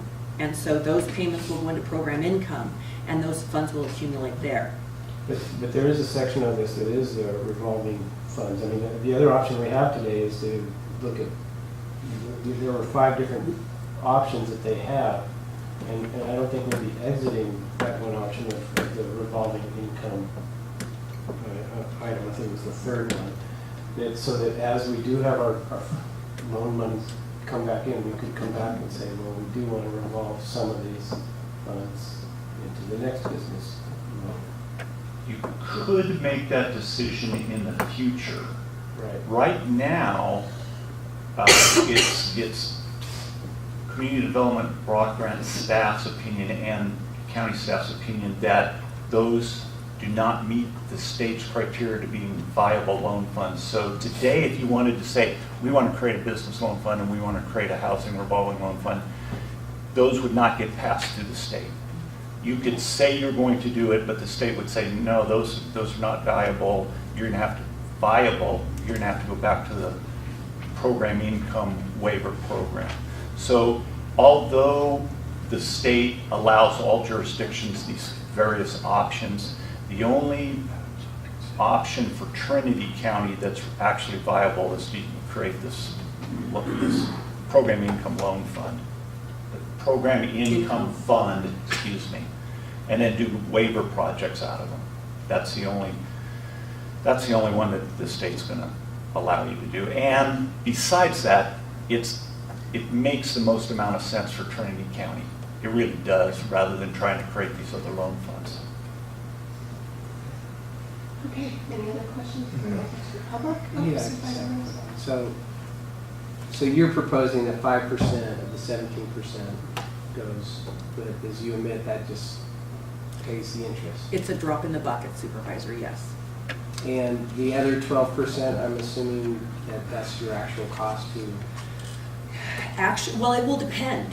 Because it's a percentage of the income received, you know, some months, some years, we will receive, you know, well, as an example, I mean, I have some numbers here, you know, depending on if we receive loan payoffs, it's hard to judge. I mean, the total program income in the last 5 years has varied from $31,000 as a low to a high of $164,000. So honestly, if we were to get some payoffs, we might make some good progress towards paying down that debt even at 12%. Does the 12% cover the cost for existing staff? It depends. Well, thanks for that. I'm sorry. I'm sorry. It truly depends on, well, and the amount of staff time also depends on the amount of work that has to be done in servicing the accounts. So explain to me why it would vary so much. I would think that this would be kind of a standard income. Well, because this is a loan fund and it's for housing rehab, a lot of it is housing rehab. So if we get payoffs, if folks refinance their homes or something like that. And then you get, if somebody finances their home, you guys have to get paid off. Yes, yes, yes. So that's why. So, but on a normal year, you're talking usually 30,000. An average of 30, yeah, 31,000 a year is the average if it's just payments with no payoffs. And then, I'm sorry. And then how much do we have in the checking account that we are willing to, that we have to send out, or we have nothing? Everything's out? In the program income fund? Well, but how much of the money do we have in cash and how much is loaned out? Oh, you're asking how much the portfolio is? Yes. So if everybody paid everything in off to us today, so you're saying we have 315,000, whatever the number is. Well, that's available cash in the program That's available to loan out today. Yes. So how much do we have loaned out? For the portfolio? For the well, Susie can get the value of that for us. Sorry, Supervisor, she'll look it up. I don't have that number. So while she does that, if she's able to, I think Supervisor Burton pointed out any businesses that we have currently loans with and are trying to collect on, that money, those payments, whatever we receive would go back into this pot of money and to be loaned out typically for business loans, or could it be housing as well? It could be any eligible activity under the block grant program. So it could be housing loans, it could be infrastructure grants, but they have to be eligible, which means it has to benefit low income. You could do housing, you could do business, you could do infrastructure, you could do a number of other things too. It has to be eligible, and that means it has to benefit low income. Right. Okay. No. So we have. Oh, sorry, Susie. Sorry, the loans receivable balance as of right now is $1.7 million. So we have a total of $2 million. And of that 1.7, if they just paid it all off today, that would be our $2 million to go out and reinvest. Yes. And so 1.7, and we're getting $30,000 a year. I would tell you that a large number of these loans are housing rehabilitation loans for low-income folks, and a lot of them are 30-year deferred, so they're not making payments on them. That's the way the program, you know, when the loan documents or the agreements were negotiated. So when they saw, and I'm sorry I didn't have a chance to just kind of go over some of this before. Yes. It's just my fault, I apologize before, but, so if they sell it, then we get that money? Yes. Or they don't have to pay it for 30 years? Depending on the terms of their loan, yes. Supervisor Burke. Well, the picture of a $600,000 deficit is a terrible one to be in. Absolutely. But it's brought about by the community not paying back after we put out the money to make these low-income loans to them. And No, Supervisor, it's not. It is not brought about by that. It is brought about by the costs of the program exceeding the available dollars to cover those costs. The deficit has nothing to do with the clients of the program failing to pay. I mean, there's folks who, and I say that, but I can also see your point. Folks who are in default, who should have been paying, would have been paying the program income, and we could have been drawing down potentially a higher number to help cover costs. Closer balance, Yes. So to a degree, but the lion's share of this deficit is simply because there should have been, in my opinion, and I believe in Mr. Cook's opinion, and in the opinion of others who've looked at this, all along there should have been some component of general fund dollars attributed to this program, because there were oftentimes things done that were not covered by the grant. If you write an unsuccessful grant application, and unfortunately we had a few, and I'm not proud about that, but we had a few, well, there were then no dollars to cover that staff's time in writing the application, right? So it's a difficult and very unpleasant position. I would point out, Supervisor Burton, as the staff report points out, in the past, and this is going back quite a few years, we had staff who, of course, as CAO Tyler pointed out, the income wasn't covering their staff salary, and also people were out on workers' comp, so that all starts contributing to the snowball of deficit with not enough income coverage for these expenses. And as soon as that came to light, I don't know, 4 or 5 years ago, we did some remedy to try to shorten that and cure that ongoing bloodletting of income that wasn't going to, or expenses that wasn't going to get covered. Correct. Yeah, I mean, it's correct, and then we did have, and I mentioned this in my staff report, we did have a project that was deemed ineligible for reimbursement from the state due to a conflict of interest issue, and so those funds will be recovered. I mean, we hold a note and deed of trust on that property, just like we do the others, and so when that property sells. And that would come off of the 600,000? Yes. That wouldn't be just a percentage. That Right. would come out of it. Right. all right, I want to open up the public soon. Do you have a quick question? Yep. Okay. And would there be a way that the consultant could guarantee not to exceed, say, 12% or 10%, the new consultant that we get to run the new program income? Well, the reality is we're not going to use a consultant for, the 12%, is intended to cover the cost of the existing administrative staff. I mean, Susie and Rachel Sanger have taken on a huge workload in servicing the loan portfolio that we have and in dealing with that. So I have staff time within my office being dedicated to that function. And that's what that 12% is intended to help offset. Where I would say that we would use the consultant would be in developing a waiver project. And yeah, I would be reaching out to consultants and finding out, we would do an RFP.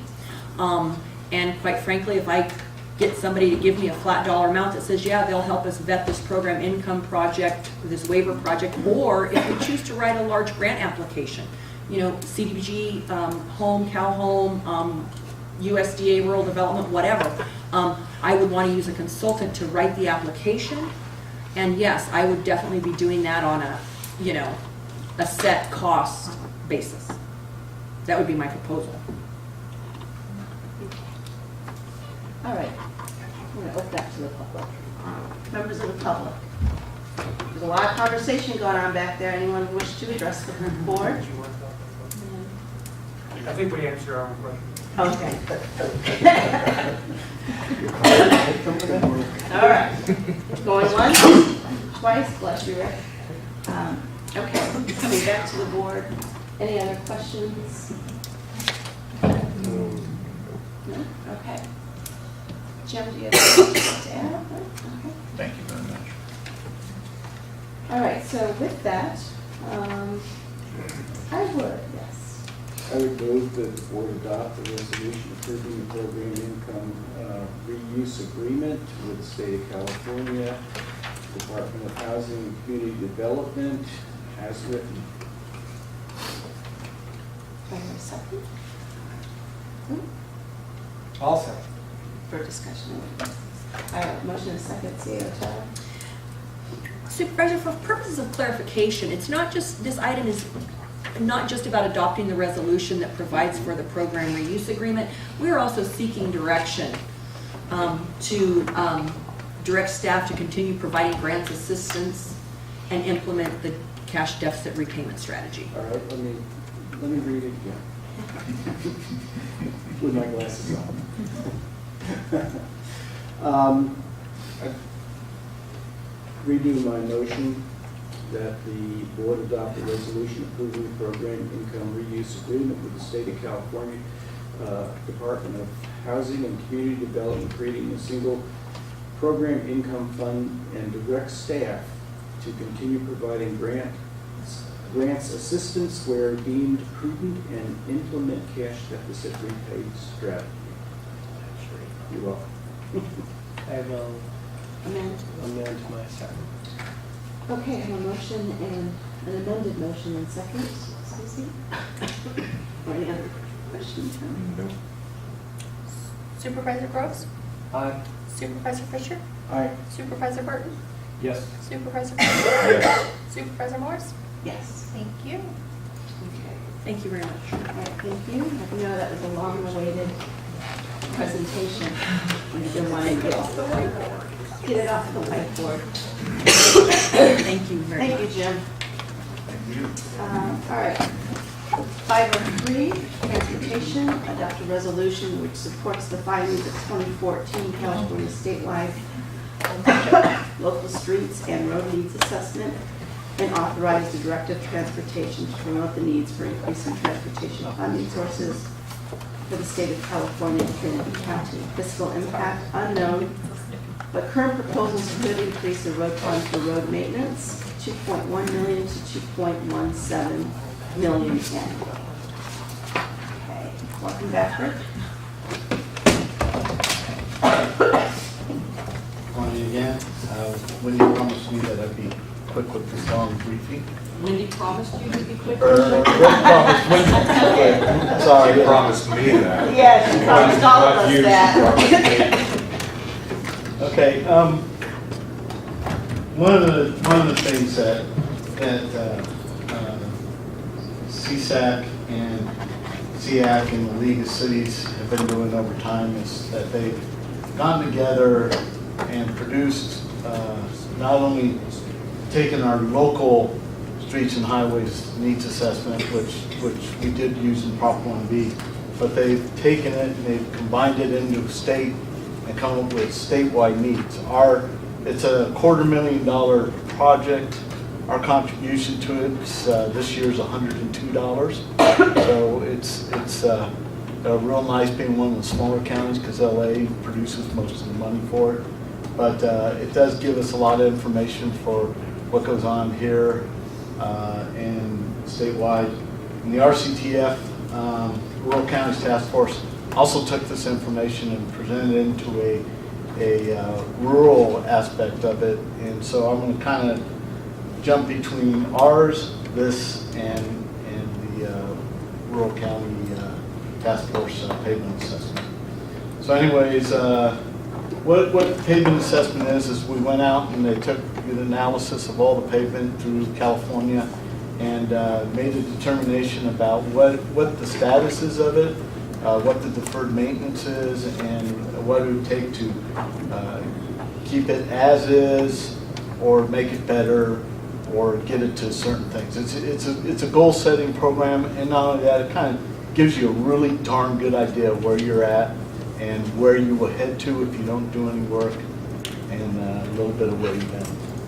So with that, I just wanted to talk about the local roads. And everybody around California is used to the freeways and the state highway system, but actually the state highway system and the freeways only make up about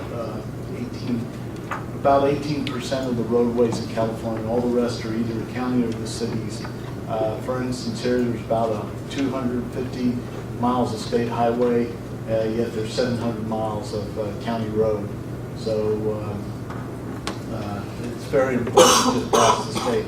On the federal, or on the aid side though, a good chunk of the money flows to that 15%. I'd say more than half of the money almost flows to the state and to the federal highway and state system.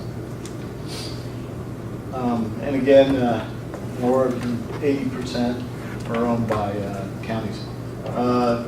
Concerning pavements, we go through what's called a pavement index, and it's rates from 100 to 0. Good, excellent is the one that we target, and I'll explain why that is important here in a few minutes. But right now, our roads are at 60, and we're at the at-risk category. And statewide, it's 68%, or it was in 2008, and it's dropped to 66%. And that's despite the Prop 1B and the aura that President Obama had at the beginning, which pumped quite a bit of considerable amount of money into the transportation system. But if we hadn't had that, we'd be in a lot worse shape.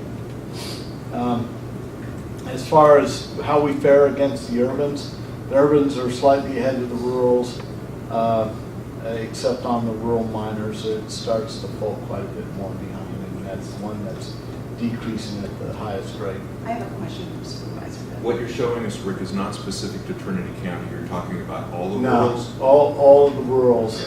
Trinity County right now was at 60 until we did the pavement rehab down in South County and on High and Palm Road, and it went to 64. So we're right now today at 64. It's kind of hard to see, but this street here, probably easier on the slides, is a really good example of 66. And again, this is about where our streets are in the county at 64. And you can see it's got some cracks, and it needs some, I'll call it some attention or love, but overall it doesn't have huge potholes, it isn't falling apart, but it needs to have attention. And where in the county was this taken? Forest Glen? It's taken at this super secret location that we, actually it was right behind the Kitten Palm store. There's something behind the Kitten Palm store. But why is 66 critical, or 64 in the case of the county? Pavement's like a car. When you get a car, it's cheap, it runs easy. You put a little bit of maintenance in it, it keeps going, and things are not that expensive. But if you ignore it, it runs good for quite a while. 2 or 3 years, it'll run just fine. But then all of a sudden, it drops over this edge and starts decreasing in the condition of the car rather quickly. And roads are the same way. When you pave it, and after you pave it for the first 5 to 10, 15 years, the road looks really good. It's just been paved. But then it starts to show deterioration. But once that deterioration takes hold, the water gets in, the materials, the fines underneath that support the road pump out, that road fails, and immediately it goes down to a failed condition, or what's in the red. And once you get down there, it's really expensive. Again, we're at 66, but what's important is to keep it at the very good range. It's $2 to $4 a square foot, where if you get in the area that most of the county's at right now, it's $15 to $20 a square foot. you get down in the red, you're talking full reconstruction. So instead of spending $3 to $4 to do a minor repair, you have to go out and spend $70 to $100. And that's why we take what's called a fix-it-first process, which is you try to keep your road up into the $2 to $4 range rather than allowing it to slip down into the $70 to $100 range. And that's why a lot of times you'll see people say, well, why did you go out and slurry seal that road? It's in great shape, and when my road over here is falling apart, and you need to come over and pave my road. Well, the problem is if I go over and pave that road, I'll shoot through my complete budget with 1 mile road where I can maintain 50 miles of road with the other one. So what do? Do we maintain that, or do we go and repair that 1 mile, or do we maintain that 50 miles at good condition? So are you ever going to go out and repair that 1 mile? That was my question. Yeah. Well, that's where you go after grants and where you go after opportunities. Does it take a long time? Yes, it does. It's an unfortunate thing, but I'm dealing with for every dollar I need, there's probably 40 cents I get. And another good way of portraying this is like doing oil changes in your car. You buy a new car, if you keep giving it those $30 oil changes, it's like your engine's going to hold together. But if you blow your oil changes off, your engine, after about 40 or 50, 60,000 miles is going to stop working. And what's even worse is in the transportation funding, they give us three quarts instead of 5 quarts for our engine. So it's going to run even harder, faster, and deteriorate faster. But again, if you can get those oil changes, if you keep that oil, it's cheap to run and maintains well over time. So Rick, off the bottom of this chart is where gravel road starts? Yeah. So after red, it would be It sometimes would be cheaper to go the gravel road, because gravel road, we were talking about that a while back. A gravel road is about $10,000 a mile to maintain, which is about $2 a linear foot, and being that it's 20 feet or 10 feet wide, that's about 20 cents. I think you're telling me like 2 or 3 times cheaper to maintain the gravel road than the paved road. Over the life cycle it is, yeah. Could you toggle back to the pavement picture you had? You have this road to repair, and then you go back 2 more pictures back. It's almost the same picture, 1 more back. Now look at that road. It's almost the same road, but it's not. It's a way less maintenance cost road. It's narrower, but it accomplishes the same thing. And a lot of our roads are 2-lane narrower like this. Mm-hmm. Yeah, and there's a real value to not expand to the wider road. It looks like. Look at the other picture. But it's again, the center of the road. Yeah, what we're talking about here is we're talking about maintenance. We're not talking about operations. We're talking about keeping the road as it is today, and that's that. Right, but a well-maintained one like this. Yeah. Again, if we're going to the wider one, well-maintained. If we're going to a wider road, there's a whole different pot of money that you have to pursue to make that wider. But that one is a lot wider too. In 2008, most of the state was either in the blue or the green, but we've started to progress without having the funds, and we're quite a bit short, and I'll talk about that here in a little bit. We're starting to now really show the signs of having lots of deferred maintenance and inadequate ability to maintain. Here in Trinity County, as I mentioned, our pavement index is 64. It's up from 60 in 2014, and this is due to a $13.7 million 20-mile investment into Mad River and Roof Senior Roads, which at the time were the #1 identified route that needed to be repaired, and most of the road was at a PCI at 20, and some of it was at 15. So it really reduced the deferred maintenance in the county. And then also we had Hyam Palm Road and then the Prop 1B and some other things that lifted it up in 2009 from the mid-50s. So we have been approving the road with, because we've had a lot of success in the federal aid program with the Federal Lands Highway, things like that. And as you know, I recently discussed or sent out a press release, we got another Federal Lands Highway grant to repair another section of roadway, and that's going to be along with the pavement. We're going to be filling in the sections of that with the chip seal, so we're going to be rehabbing about 15 miles of road along with their project. So, you know, it's still can get better. For the state right now, pretty much 44% is in very good shape. Or I'm sorry, this is the county. 44% of our roads are in good shape, and 22 or 44 in very good shape, 22 in okay shape, 21 in poor, and 12% is in the really poor. And that's the pothole-ridden road. And that's the ones that generate the most complaints. And again, what usually you have is when you get into the poor and the very poor, that's deferred maintenance. And right now, our deferred maintenance is about $151 million. So if you said, Rick, I want you to go out and fix all the roads with all the potholes and take care of it, you know, by the end of next year, we have to produce $151 million to do it.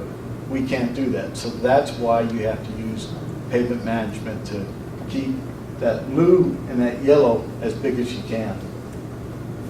Again, here's a chart of the county road conditions, and you'll see that Ruth roadways, and again, that's a lot of part because of the FHWA attention that they received through the FLAT program. Ruth roads are in the best condition, where Hopkins Bar needs a little bit more attention. And again, these are weighted values, and it's the roads that are driven on.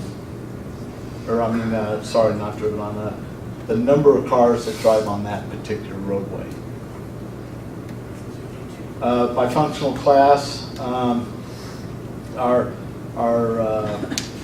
minor arterials like Rush Creek, and those roads are in the best condition. And unfortunately, our rural collectors like Ruth Senior Road and Denning Road, and those roads are in our worst condition.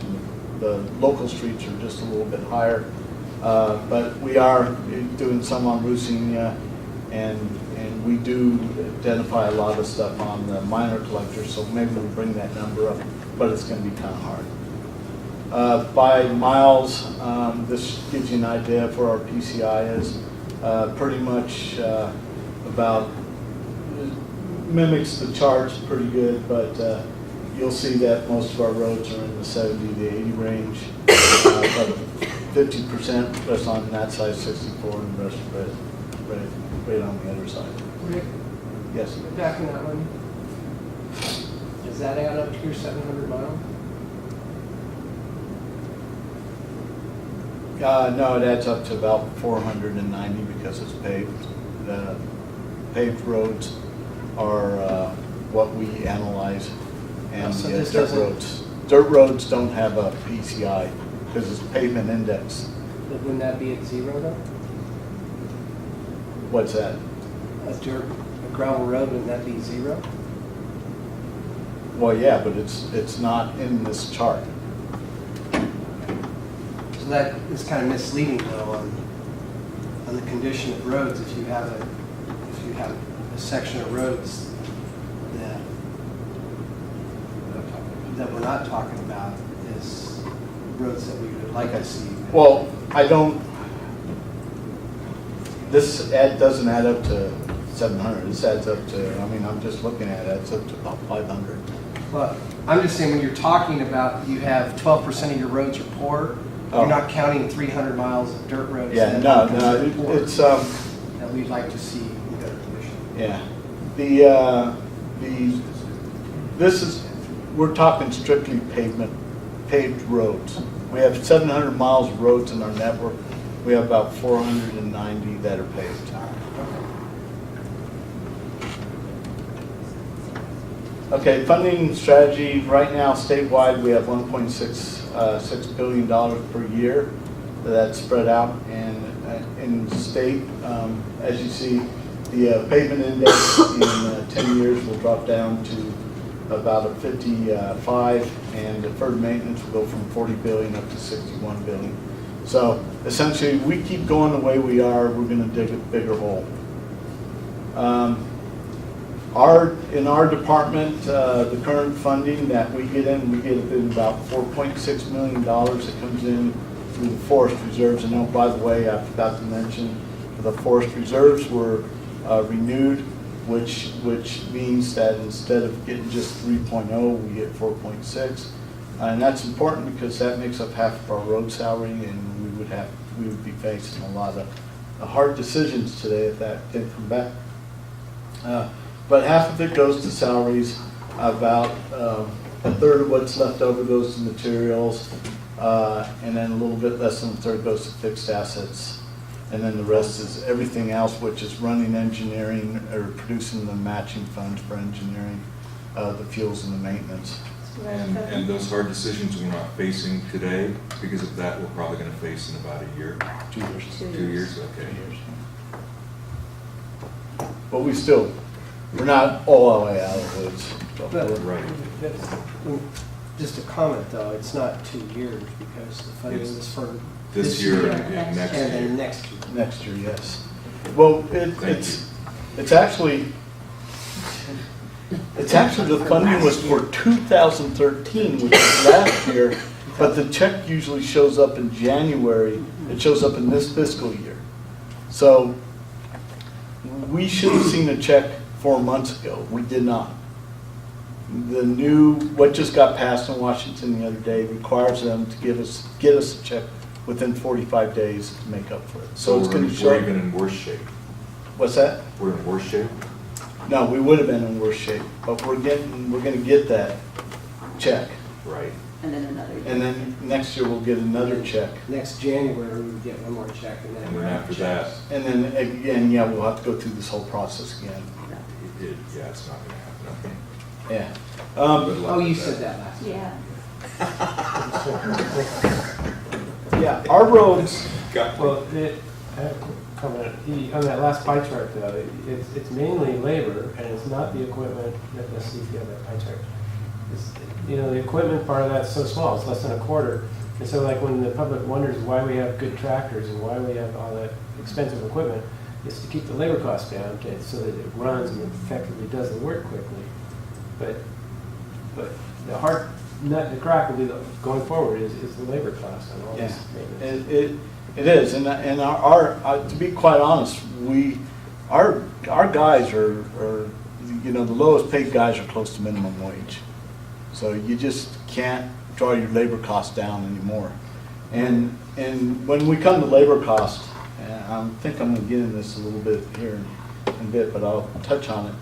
We need 19 people to plow our roads at the absolute bare minimum to provide snow plowing services. I mean, and we're not talking chasing snowflakes. I'm saying to get to a road within a couple days after a storm takes 19 road crew maintenance workers. We are at 13 right now. So we are way below, and I've said this over and over, we're way below what we need to plow roads. And if we, God forbid, if we went through a year like Boston just went through, because we would have some serious and significant problems. But I was here more to talk about pavement, so stay on that. Our pavement, even though I talked about 4.6, we still have about 1.6 million that has to go into other expenses. But right now, I figured that what we have coming in is about $3 million for roads that go into the maintenance of pavement alone. So, and that means, the oils, materials, and the work that the guys are doing to place the oils, materials, patching potholes and things like that. The chart started out at 60. Like I said, today we're at 64. I couldn't compile the information fast enough, so I'm staying at where we were at the beginning of the year. And we will, if we were to stay on the track that we're on right now, we would be down to 41 in 10 years and 25 in 20 years, which is consistent with what I've been saying about the loss of the forest reserves. We'll go even faster if we lose forest reserves. 25, just so you know, that means 60% of our roads, if we do follow a good pavement maintenance program, we'll still have a problem. 60% of our roads will have failed at that point. So, and we'll have a deferred maintenance of $373 million. Right now we're at $155 million, but actually you can knock about $10 million off of that because of the work that was done down in Lucerne. So about $140 million worth of deferred maintenance. In the state, they say if they double it, that they can at least hold status quo with a good effective pavement maintenance program. I do not have that answer for the county just yet. I'm still working on it. I should in a couple months, but I wanted to get this information to you now. But I also believe that we're pretty close to, if we were to double our money or just maybe a little bit more than that, we would be able to also hold a fairly good status quo. Keep in mind that you know, when I talk about doubling our money, we're talking about $3 million and going to 6. Put that over 20 years, that's about 120 million.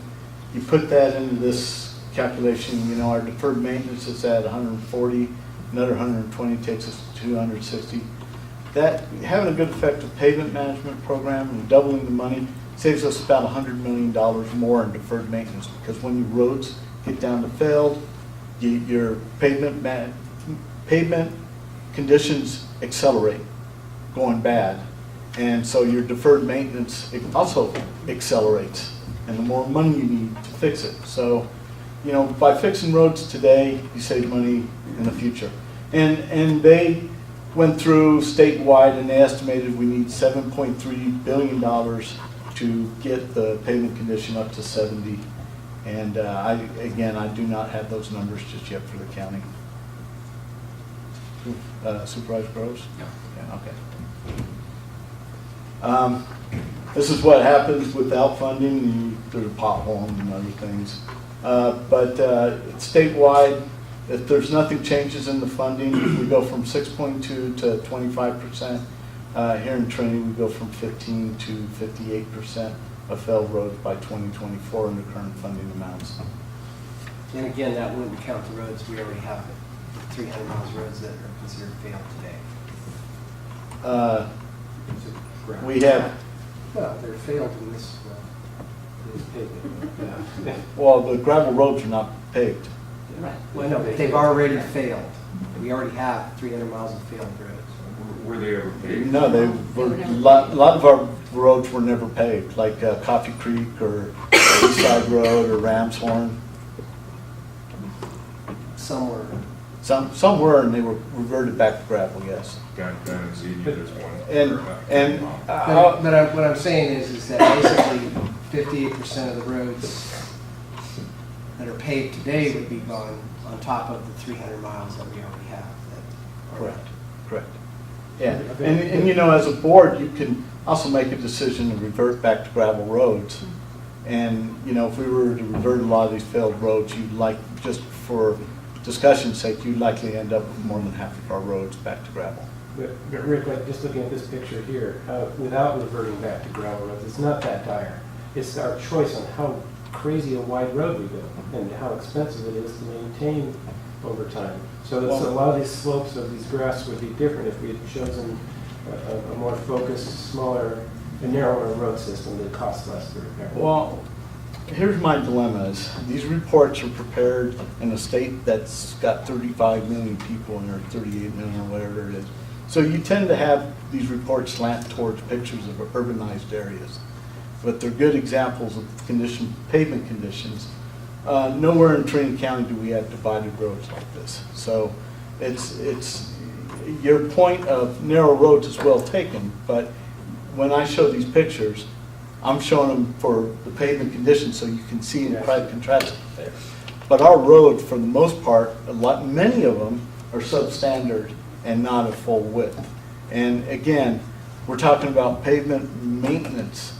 To make it go from a 14-foot road or a 16-foot road requires operational improvement money. And that's a whole different set of money to make that road go from this wide to that wide.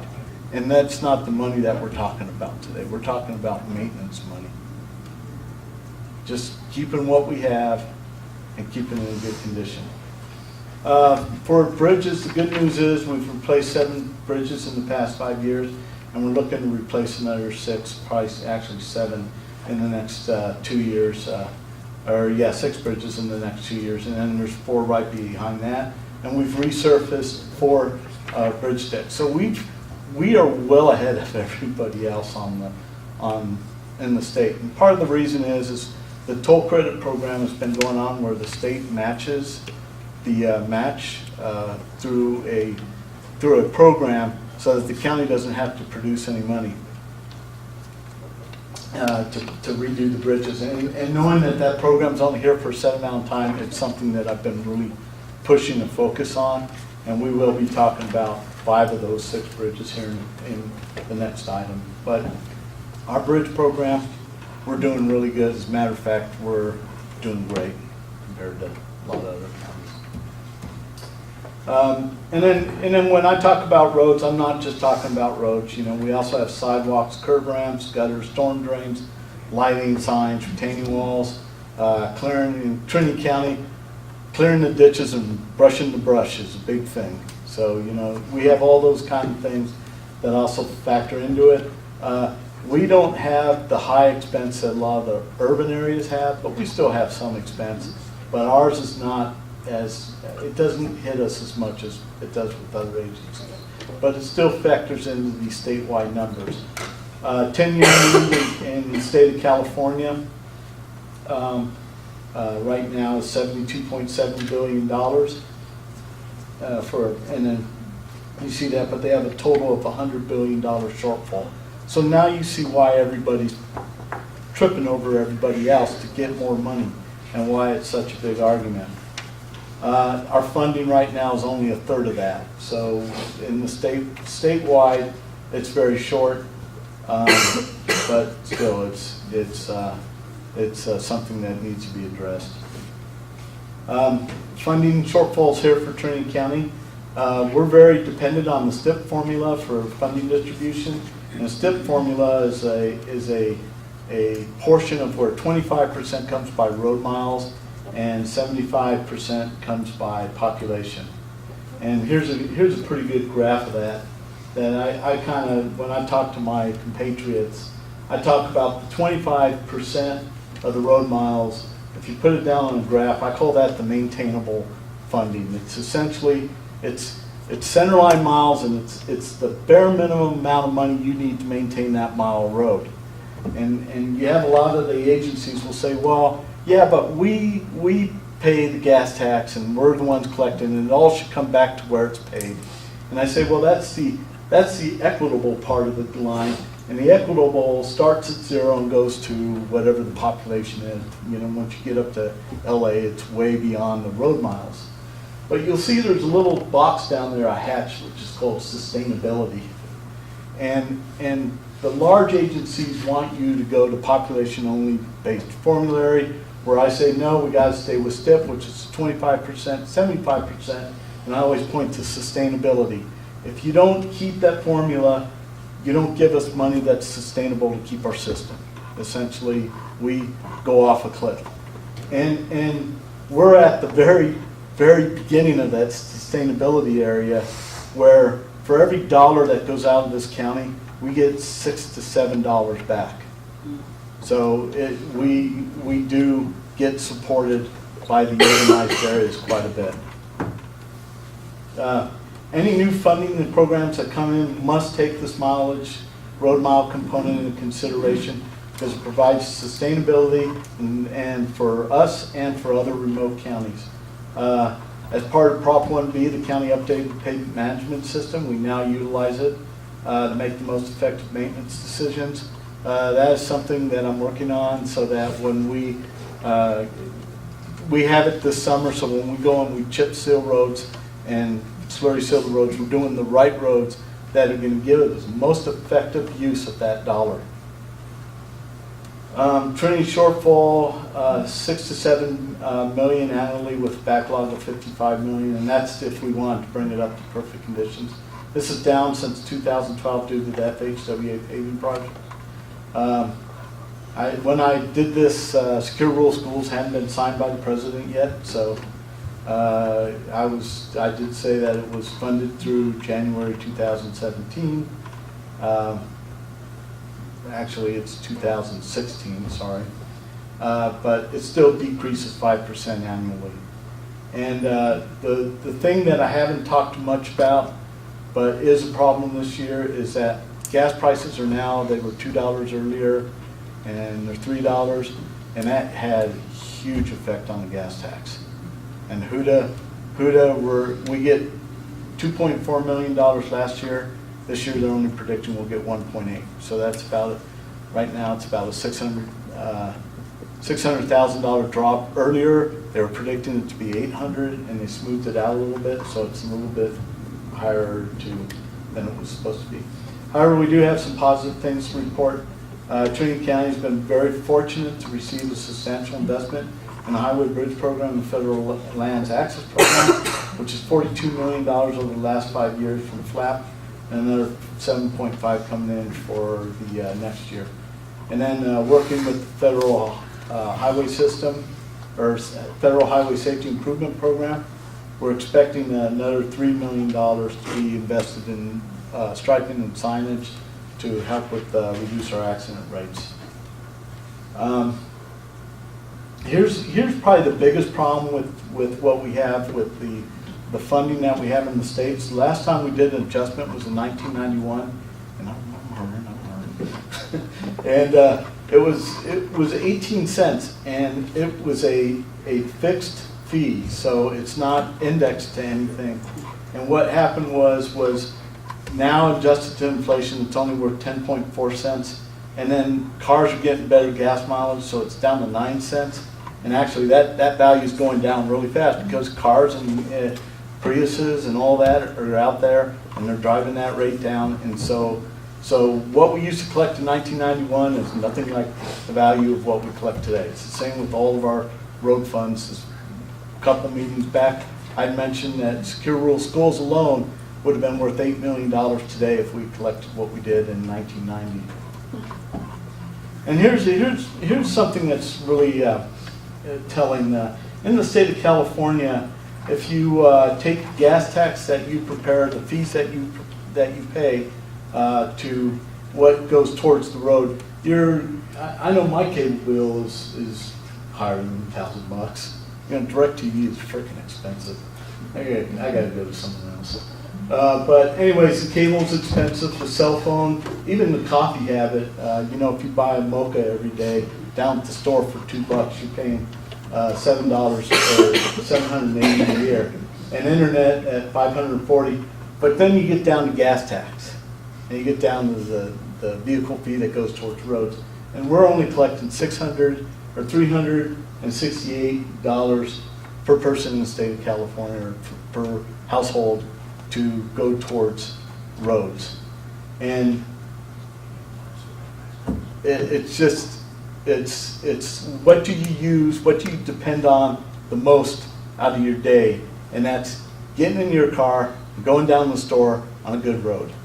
And so, you know, Rick, what you're leading to, though, is the future legislation will have the gas tax, but it might have other things like weight fees or other things that could help this up. Yeah, and that's what that's goes right into my next slide. Is that there's things that we can do to reduce or to increase potential funding, and one of them is new technologies like hold-in-place recycling, and some of the technologies that we use to rebuild roads. You're going to see a lot more recycling of pavement, which can save money. Restoring the gas tax to 1994 levels at today's. Indexing the gas tax to CIP. Raising the gas tax, not very popular right now, but it's something that has to be talked about. Return weight-based fees. Right now, the governor has been diverting the weight fees to pay back some of the old transportation programs, and there's a lot of discussion about pushing it back. And then the big one that's probably going to be the biggest discussion is the road usage charge or the mileage. base fee, which is essentially they figure out how many miles you drove in the state at the end of the year, and they send you a bill. A lot of people don't like that because they feel that government's intruding, but who here has a cell phone? If you got a cell phone, guess what? They know exactly where you're at, and the cell phone companies and all the private guys are tracking you. So it's kind of almost the same thing. Yeah, you didn't sell me on it just by saying that. Yeah, nice try. Yeah. Okay. But, you know, it might be, what I think it's heading towards, it might be you fill out a form at the end of the year and attest to how many miles you drove in the state. That's probably what it will end up being, something like Which that. of course will screw rural California. Well, that's bringing money in. What our job is to protect how the money goes out and to see to it that it stays in a formula that is based on road miles and population, not just strictly population or strictly road miles driven. If it's road miles driven, we actually get less than if it's population based. Then we pay more. And per person, yes, you pay more. Okay, average PCI will deteriorate within the next 10 years. Our PCI will deteriorate, or the state will, from 66 to 55, 25% for Trinity. Backlog again will grow from 40 to 61 million. It'll double for Trinity to 373 million. Almost 25% of roads in the state will be filled, 60% for Trinity. And without more funding, services, snowplows, ditches, dirt roads will also suffer as we further decline. And as I mentioned, that the state needs $7.8 million to get the roads back in the conditions that you used to see in the 70s, 80s, 1970s, 60s, 80s, back in the Pat Brown era of road building. And then kind of conclusion, California, our economy relies on the transportation system. There's a new we need a new sustainable source of revenue to be created for the preservation of local roads. California needs to work together to find ways to fund local roads and streets. And the time is now, and again, like I talked about earlier, is that if you don't make the investment now, the rate of deterioration is going to pick up, because the more the roads deteriorate, the faster it will deteriorate. So an investment now, it has a return of $2 or $3 a couple of years from now. So it's something that you want to really take into consideration. There are several things on the floor right now that are going on. I've been working for the county, unbelievably now, almost 6 years. And when I first got here, the assembly was not very pro-roads. It was more of diverting money to other needs within the state of California.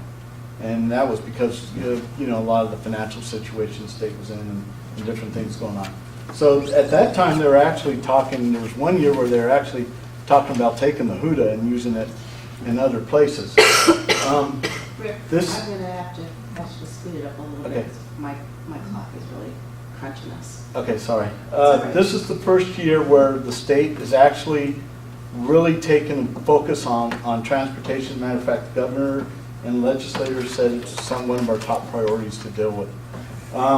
I will talk briefly about what's on the floor. The first one is from Senator Bell, is what's called the Huda smoothing, and that is the highway users tax. They essentially adjust it every year. They do an adjustment based on the prices and things that are going on, and they set a price for it. And they do it based on the last year's average. And what they're talking about doing now is they're talking about spreading it out over a 4-year period instead of a 1-year period. So instead of a reduction of $600,000 to the county to $800,000, we go down to about a $250,000 reduction. But it takes longer for that to build up, but it goes down slower. For us, we need to get rid of that volatility, because it really causes a lot of problems with what we're trying to achieve. And then there's a funding proposal on the floor. And that funding proposal has to do with stopping the diversion of truck fees and getting it back into the highway account, as I mentioned. It does involve a 10-cent per gallon increase in the gas tax. It increases a little bit of the diesel tax. It phases in a 1% VLF fee, and it's going to start charging the non-emission vehicles, which are electric vehicles, and those they're going to start having to pay a fee to drive on the roads, which they pay right now. They don't pay anything to be on the roads, yet they're still using it. They're still creating the impacts. Okay. I'm going to quickly open it up to the public because we have a lot to cover before we break.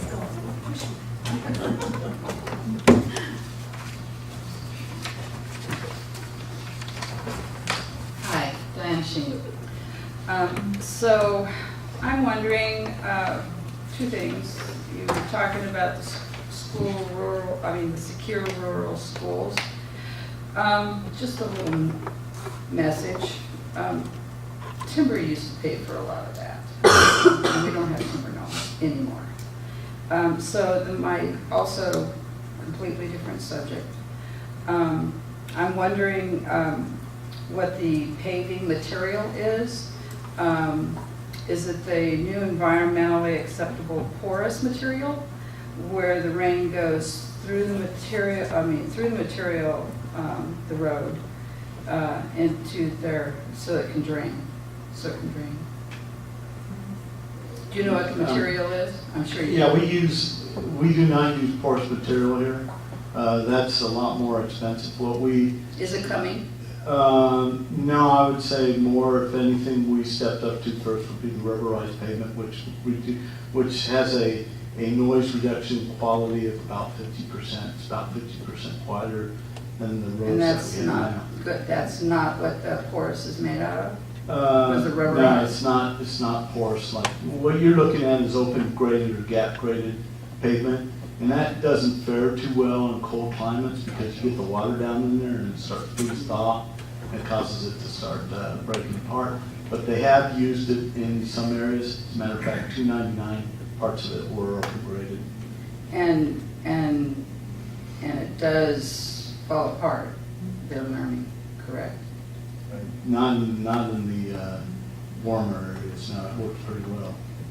But we don't have the requirements that other areas do with porous pavement, and that's because by building the road, it causes higher runoff and starts flooding homes that might be downstream of that area. Thank you. But you're talking about when you're talking in the area of hundreds of thousands of homes. Thank you. Hi, Kay Graves from Lewiston. I just have the presentation seemed like it was made by Save California Streets and NCE. Tell me who those groups are. Save California Streets is a coalition of the leading California cities and the county, or California State Association of Counties, and CSAC, and NCE is the consultant that they hired to do the work, and that's Nichols Consultant. They're also our pavement consultant too. Okay, thank you. Okay, I'm going to bring it back to the board, and in essence, for time's sake, I would entertain a motion on this item at 5.03. I'd make the motion that we approve this, but with the comment that the state's going to come up with whichever program, whichever legislation happens, but it looks like there'll be some money coming. And I like that you're active in that, and that's what this resolution will help you be active in that discussion. I'll second that motion. Okay, thank you. I was going to say real quick, what I see our responsibility from sitting here is to ensure that we get a sustainable share, that we don't get split, that they don't start splitting off the program to other programs that we don't qualify for, and that's cap and trade, things that are air quality, complete streets, communities, global warming, all those things. They'll quickly attach that requirement, which means it goes urban. Okay, And then Rebecca, we'll we also have to- make sure we have rural support for a solution. We are running out of time. I have a motion and a second. Susie? Supervisor Finley? Yes. Supervisor Burton? Yes. Supervisor Groves? Yes. Supervisor Fisher? Aye. Supervisor Morris? Thank you. Thank you for the thorough presentation, Rick, and I'm sorry I had to get us moving, but I've got to get this board out by noon. Was that a yes? Yes, it was. So I'm sorry. Yes, it was. Thank you, Susie. I'll say I skipped over that. Did it pass? Yes, it did. The addendum, can we? Yes, do your addendum now. We can pull it later. I would do it now. Why, if you do it after. So that was a closed session. No, I know that, but I would do your addendum. Okay. Yeah. We got it. Because it would normally fall at the end of county matters. Okay. Yes. We will do that in record speed. Okay, moving on to the addendum. Oh. And there will be a subsequent item as well. I'd like to obtain permission for a shot collar for the district. For what? Shot collar? That's what I thought I heard you say. All right, so moving on to addendum A, don't go away, Rick. Approve amendment number 2 to the agreement with Federal Highway Administration amending the scope of work to include preparing the preliminary engineering and environmental document required to construct highway bridges within Trinity County under central federal lands pilot program and increasing the maximum cost to county by $200,000 and authorize director of transportation to sign the amendment, subject to routing as to form and content. Fiscal impact. No impact to the general fund funded by Highway Bridge Program, $200,000 federal fund. Okay. As you know, the feds are helping us reconstruct 5 bridges in the county. We're putting together a master agreement because it's a pilot program. It's taken a lot of time to route between the different folks. The environmental season is upon us, and time to do environmental studies is quickly coming to a close. So what we want to do is go ahead and fund the next phase now using the old agreement and try to get the master agreement into place before we go on to final design. And so all we're asking for is just money to start the construction, but it's along the lines of what we've already been doing. So with that, can I answer any questions? Go ahead. I have a very specific question. On page 18, you have, it will be $200,000, then you say also $200,000. That doesn't mean it's $400,000 that we're doing. No, just right? 200. The wording is a little bit weird. It looks like somebody could construe that as 2 different things. As long as you're confident that that's not going to be construed that way. Just from the simplicity of time, this is the main grant agreement, the cover page. This is the one that you signed right there. It says $275,000. They actually, that's the amount that authorizes the total agreement. And just another little detail on that is why is payment to the FAA and not to? Because that's who collects the money in the federal government. Don't ask me why. I've asked that question a couple times, but we send all of our, when we deal with the airports to our roads, we send the money to the FAA. The $10,000 through the FLAP program we just had, the check went to the FAA. Seriously? Yeah, but it still rolls back to them somehow, so. Questions, board members?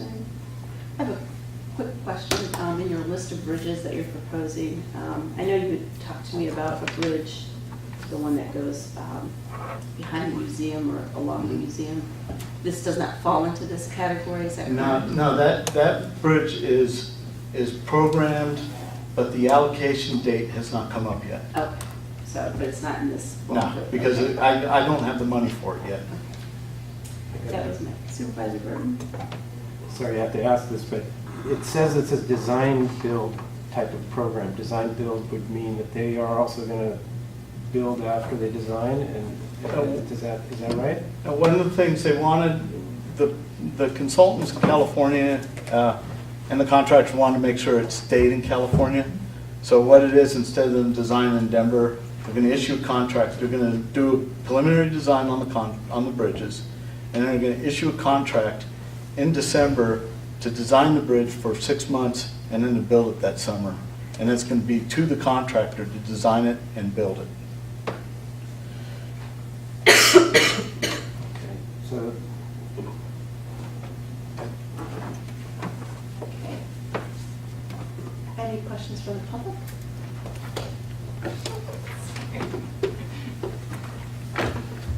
Kay Grace from Lewiston. When I was doing a search for this, I didn't find the Central Federal Lands Pilot Program.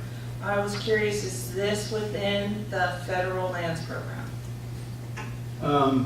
The pilot program is within Caltrans, and we're the only it's a pilot program, so we're the first time that we're doing this, and the reporting has been just general in nature. There's not been a lot you'll find on the internet about it yet. Or anything? But okay, I'll try and make Caltrans things. Okay. Anybody else? Board members, questions, motions? I'd move to approve as Rick has presented here. Okay, thank you. All right, I have a motion by Supervisor Burke, second by Supervisor Fisher. All in favor? Aye. Anyone opposed? Okay, so moved. Thank you for the efficiency on this item. Okay, we are going to move into closed session. Item 6.01, Government Code Section 54957, Public Employee Appointment. And also moving into item 602, Government Code Section 54956.9, Liability Claims, number of cases 2. Claimant James McStay, claim number TRN 14-003 against Trinity County. Claimant McCullough Construction, claim number TRN 14-004, claim against Trinity County. And also including item 603, Government Code Section 54957, Public Employee Evaluations, Director of Health and Human Services and Director of Transportation. Madam Chair, in the interest of time, I'd like to table item 6.03 to a future meeting. Me too. All right, perfect. We'll table that. Thank you. Okay. All right, we'll take a 2-minute break and a 3-minute break and move back in. Okay, welcome back to the afternoon session of the Green County Board of Supervisors. Susie, will you report out a closed session, please? The board met in closed session this morning on 3 items. Item 6.01, Government Code Section 54957, Public Employee Appointment, Clerk, Recorder, Assessor, which trailed to the end of the meeting. Item 6.02, Government Code Section 54956.9, Liability Claims, number of cases 2. Claimant James McStay, claim number TRN 14-003, agency claimed against Trinity County. By motion of Supervisor Bentley, seconded by Supervisor Fisher, and unanimous vote, the board rejected that claim. And claimant McCullough Construction, Inc., claim number TRN 14-004, agency claimed against Trinity County. That one was continued to a future meeting. And item 6.03, Government Code Section 54957, Public Employee Evaluation, Director of Health and Human Services and Director of Transportation. That was tabled to a future meeting. Okay, thank you. This afternoon's session, of course, will consist of interviews, starting very shortly, for the assessor, clerk, recorder. The process will work. Each applicant will have a half hour for the interview process, and then after all the interviews are done, we'll have public comment before the board will go back into closed session. Okay, so our first person, that must be you. Patrick? Yes, Over. Please step to the front. Welcome to Trinity County, and thank you for your interest in this position. I'm Supervisor Morris, and we'll do a few introductions. I have Vice Chair to my right. Carl Fisher. You remembered that. Good. Yeah. So you just throw that at you. And I'm just biding my time here, trying to come up with my answer. I'm John Fenley, District 5, Southern Trinity. Keith Rose, District 1. Nice to meet you. And Bill Burton, District 4, Trinity River. Great, nice to meet you. And County Administrator, Becky Tyler, County Council, Margaret Long, and our one and only Susie Hawkins. That keeps us, our trains running on time. I don't do it, she does. Welcome, and I will have our County Administrator, Wendy Tyler, start with anything else you'd like to add that I didn't cover, and she'll handle the questions in the format process, so you won't have to deal with us. Thank you. Thank you, Madam Chair. So as the chair pointed out, we've allotted a half hour for each interview. I have 8 questions to ask you that are rated questions. We've got a non-rated question as well. And then, of course, board members may be chiming in, as they sometimes like to do, with their own follow-up questions to the 8 that we have established. Okay. We'll just get started. Thank you. So Patrick, can you give a concise description of your background and how it makes you qualified to be the Clerk Recorder Assessor for Trinity County? Sure.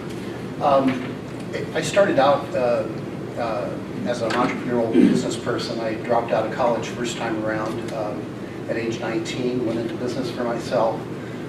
Sort of never looked back, but I ended up for over 20 years in the finance lending business. Dealt with a lot of appraisals, worked in supervisory top executive management roles in several finance companies, some of which were owned by myself and family members, others of which were working with other organizations, other people. And in all of those processes, I've done a lot of work with both appraisals, assessments, and I have a good understanding of administrative processes. So I made the decision in the late 90s to go back to school full-time since I dropped out as a kid. And so I've basically been a student for the last 12 years with the addition of doing some short-term contract work, both consulting in nonprofits and then also doing some work with interim management, if you will. I just completed a role managing an educational organization that was restarting, formed a new nonprofit, that sort of thing. So I've got a lot of administrative, top-level management sort of background. And I also have a good understanding of finance, appraisals, and budgets, and those sorts of things from having been in the finance and lending industry for so many years. And I was licensed as a California real estate salesperson on 2 different occasions. Was licensed as a commercial property broker and commercial finance lender, both of which deal with property, personal property, if you will, versus the real property side of it.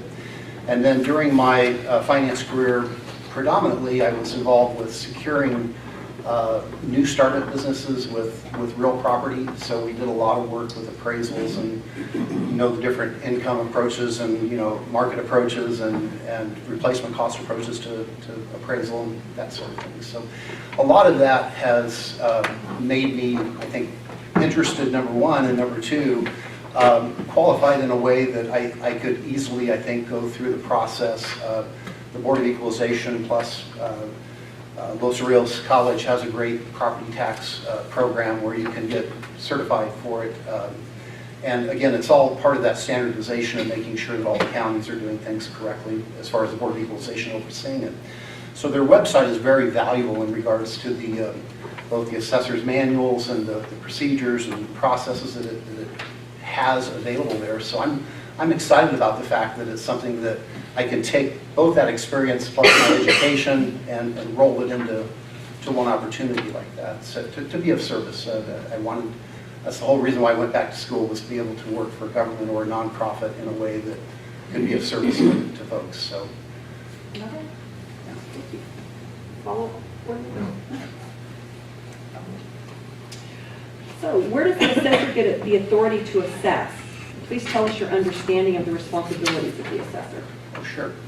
Well, first of all, to prepare the assessment roll, if you will, of all the personal and real property, if you will, and also other types of property, the aircraft and vessels and the different things that are taxable, if you will. And The authority, I believe, comes under California law, but it's, again, it's in each county, it's the assessor's responsibility to make sure that the assessment roll is correct and that the market valuations or the valuations for the taxable property are correct, if you will. I also note that there were a lot of deficiencies in those areas over the last few years. The report that came out last year from the board showed 22 different things that they were concerned about here at the level of the county, and I see that they're going to be coming back in to do a sampling of assessed property on the real property side, because they didn't do that at their last 5-year process that they go through. So that's coming up, and obviously they're going to be looking for a lot of their recommendations, I think, to have been acted upon. And I don't think that there's anything that they've said that I could see that couldn't be acted upon or required a great deal of money to be acted upon. So I think I could make some significant changes in bringing us being Trinity County more in compliance with the rest of California in regards to how property tax is assessed and charged to the citizens. So I don't know if that totally answered what you were looking for. Okay, moving along. Hypothetically, you are the successful candidate, which includes overseeing elections. You are asked to moderate a debate between 3 candidates for an office. You believe one of your staff has leaked the questions to their favorite candidate before the debate. What are the legal, ethical, and professional ramifications, and how would you address each of those? Well, first of all, I think that would be obviously a breach and something you would not want to have occur within your staff, and there would be a process of being able to address that from an administrative perspective. I would think that all the candidates would have to equally be given the questions if one had been given the questions. So when that was disclosed, or the point at which that was found out, would determine whether you could go ahead with that public hearing, if you will, with the 3 different candidates, and have them each have equal benefit of knowing the questions in advance and having prepared answers. So short of that, I would think you'd have to reschedule the meeting almost from a perspective of if nothing else, the equitable or the fairness of each candidate having that equal time or equal opportunity.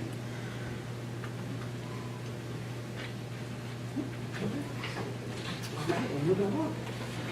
Halfway through almost.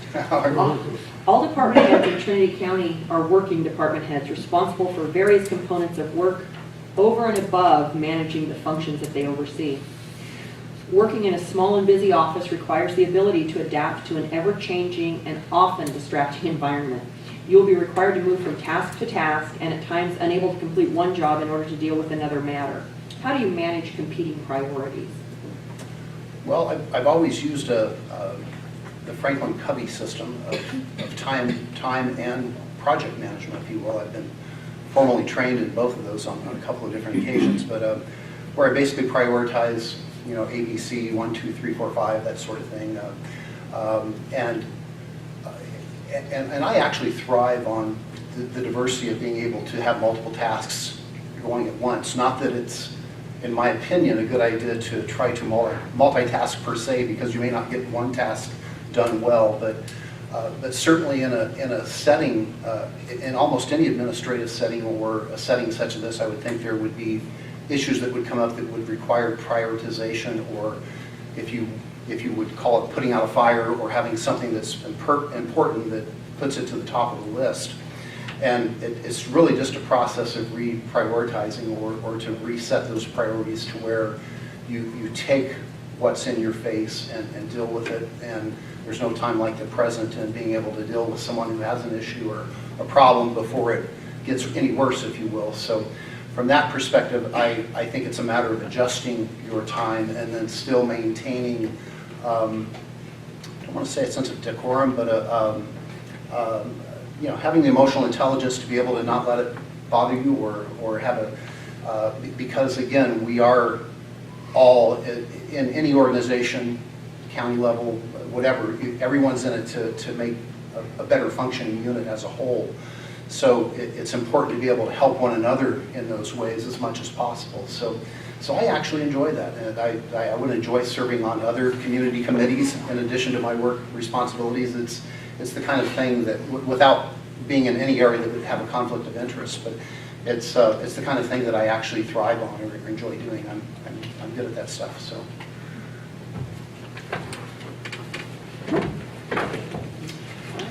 What is your vision of customer service, and how would you implement that vision?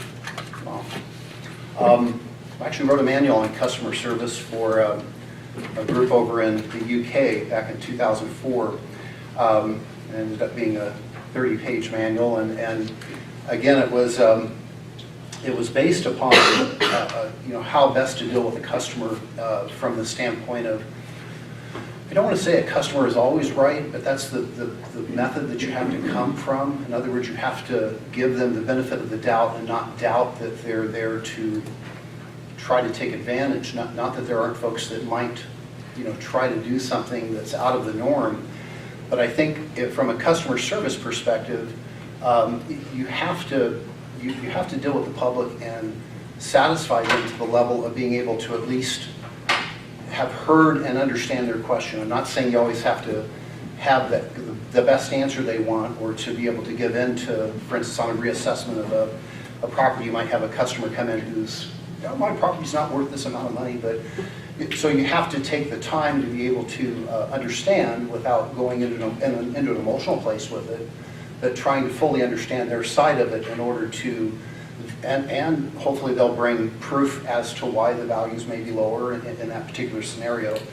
But you want to be able to first listen and fully understand before responding, and then be able to find appropriate solutions if they're possible, or refer them to the correct place to get those answers or to get those solutions if it's not within your domain or within your purview to be able to do that. So basically, being able to first understand and being able to connect with people at the level to where they fully understand that you are listening and that you've heard them, and being able to respond accordingly so that they understand that you were effective as a listener, and that you understand what the problem is. That's where a lot of the issues come in, when people don't respond in that way, or they think it's an attack on their office or an attack on their area of responsibility in those ways. So so it's really just being able to deal with customers and being able to take care of them, and in that sense the customer does come first. The client, or in this case the citizen of Trinity County, would be the customer, would be an important customer, and it's someone, particularly an elected office, which this would be. I mean, I know initially it's appointed, but if I wanted to run for re-election, I assume that you'd want to stay in good public stead with folks that would want to vote the yes lever. So, so that's, I hope that. Yeah, I have a question. Sure. Or follow up on that. So you explained your personal vision, but how would you relay that onto your staff? What training, how would you move that forward through the department? I guess what I would want to first be able to do is to see how the staff does operate. How do they deal with the clients who come in between 10 and 1 and work at the counter, and what kinds of issues are they having in order to be able to be prescriptive as far as giving an answer to your question. I don't know that I would have the knowledge from day one to say, oh, here comes Patrick, he's got all the answers, without first understanding what they are doing or how they are doing things, either right or wrong from that matter. And a lot of that comes through observation and being in the role of being able to see where the problems are at that point. Not to evade your answer or to evade your question, but I think first for me it would require fully observing and understanding, what the underlying issues are, or if I do see a problem, then being able to take that person aside and say, how could this be done differently, or what are some other solutions in dealing with the customer, and then hopefully be able to come up with a set of guidelines or procedures that people follow, or that people in the office follow, and what is a priority. What is a priority? is a person walking to the counter, do they take priority over someone on the telephone? That can sometimes be an issue. Oh, excuse me, I gotta take this call. And you may have to take the call. And I'm not saying that one's right or one's wrong, but if the person's taking the time to come down to the office, you have to give that some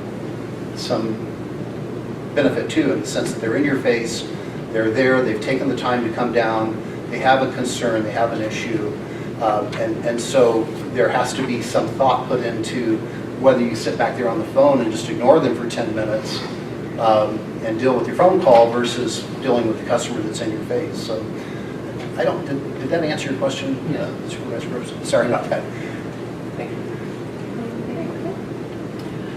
Patrick, describe a good working relationship between the assessor's office, the county board of supervisors, the county administrative officer, and other critical county management staff. Kumbaya. Yeah, it would be, I think each doing their work and doing what they say they'll do and doing it when it's required to be done. For instance, if I don't have the assessment roll ready to go by the designated deadline with the state, yes, I can get an extension, but then the tax collector is going to get held up in the process too if I'm behind in my process. So a lot of it is really hopefully having those kind of working relationships with each department where they're doing what they said they would do and I'm doing what I said I would do when I said I would do it. And I think that solves a lot of issues that might otherwise occur. And really just getting to know the people involved more at the appropriate time would be to really get to understand people to the level that you actually care about your colleagues or those other supervisors that are on the board or your other administrative colleagues within the county, would be to really know them more on a personal level to a degree where you care about them. I mean, versus just the work that's being done or the work that's in front of you. You really have a care for someone, at a heart level, and that requires a little bit more outside of the box, maybe outside of the office, even in a sense. But I think it's important to develop relationships and to further relationships in that way, and hopefully I can do that. That is what I'm good at, but it's something that I would like to be able to do and work with each person to get to understand what their problems are and how I can be of help and how can I be a servant in that way, both in my role, but also in the interface between the other organizations or the other parts of the organization, if you will. Why do you want to move from your current job to this position in Trinity County? Well, I currently am not engaged. I finished my last engagement, which was at Hartwood Institute, effectively wrapped it up at the end of January with some additional stuff I did until the end of February, first part of March. And so I'm currently looking actively for a full-time opportunity. My wife and I love this area. We both spent the majority of our life in California. I was in Northern California for many, many years before going back to school. And so now that we've moved back to California, we're interested in staying here. So we've actually looked at some nice properties here in town. We've got a place right down from the courthouse too that we can move into. So we're excited about the opportunity to be here. And we were pleasantly surprised spending a couple of days up here just recently at how nice people are in town, and the town's really sweet. It was better than I expected, put it that way, to Weaverville itself. And we went up to Trinity Center. We went over to think of the name of the town, another town about 10 miles away. But yeah, we've driven around a little bit in the area and looked at some properties up on. We thought, well, we might want to be up on the lake or up in that area, and so we did look at some properties that Nancy Dean turned us on to up there. But I think we have a place right down here that we'd really like to be at. That's a property owned by Steve Singer, who's an attorney. He's given us first dibs on it if we get the job. So we're excited about that. Was that the question, or did I get off track there? Well, I think you've certainly communicated your reason for wanting to be here. Okay. And so the last final rated question, what are your specific goals as you undertake this position, and what do you expect to accomplish during the first 6 months? During the first 6 months, and my specific goal would be to go right back to the survey that was done, that was actually started in 2012 by the Board of Equalization. And it's the most recent audit that they do of the office. Again, I'm talking on the assessor side. And then being able to use the findings that they came up with, which were 22 areas that they had concern in. And again, this was extending over a couple of assessors and a deputy, I guess, that was there. But I don't know how many of those have been addressed appropriately. I'm hoping that a bunch have been. But being able to use that as a guideline to be able to come back when the assessment comes up again, I think in 17-18, I believe it is. Yeah, 17-18, the Board of Equalization will be coming back, and they'll actually be back earlier than that to do a test assessment of properties that to take a look at. Because of the findings they had, they were so concerned that they do want to go to that next level. And I don't know if they've actually done that since the September report, but it would be important that when they do come, that things are in order and that the other 22 things had been addressed or were being worked on in a way that would take care of those deficits that currently exist in the office. So I think that would be what I'd like to have accomplished. Now, whether they can be done in that 6 month period would determine on how deep rooted or how, what's going to be involved in making those things happen. A lot of them are relatively procedural, that if you just follow the manual and assess the property in the correct way, or I think they had a concern about different types of asset classes, open space land, possessory interest, things of that nature. So I think if you just went through and made sure that the procedures that were being followed on these assessments were done per California regulations, I think you'd be in good shape. In other words, I think those would be taken care of. So in my opinion, it would be important, and I'm not sure when they're planning to come back, but it would be important to have as many of those things handled and up to snuff, if you will, so that next time around we get a clean audit, if you will, in that sense. And again, you're always going to have some things I'm sure that they're going to recommend, which are great, and some hopefully are easy, but easy to deal with. But I was concerned about the severity of that audit from the last findings that they had, and it did show that there were some underlying issues that need to be addressed. And again, I would hope that as many of those as possible could be addressed once I was able to get in there and observe and see what was going on and what could be done differently, or what could be done per the law or per the suggestions that the auditor had when they came in and gave the report to the county in September 14th. So I think that would be the best guidebook to go by, and to do things right by having it come up with a clean bill of health at that point. So. Anything else? Do you have any questions, Wendy, the board? When do I start? Question? I'm curious. I am curious about the procedure as far as your process. When does the board make their decision, and what's the next step from that standpoint? So it is really kind of like a start date. How soon? Well, I would say the latest we would have a decision within 2 weeks. That's on the outset. So, and then we would negotiate a start date once we have our decision made. I suspect we could have a decision sooner, but I don't want to overpromise that. Sure. And that's my key question. How soon do I sign the lease? And I gather you can start as soon as possible. Start moving out. Sure. Okay. All right. Anything else, board members? No? Okay. Thank you all for taking the time. I appreciate it. Thank you. Take care.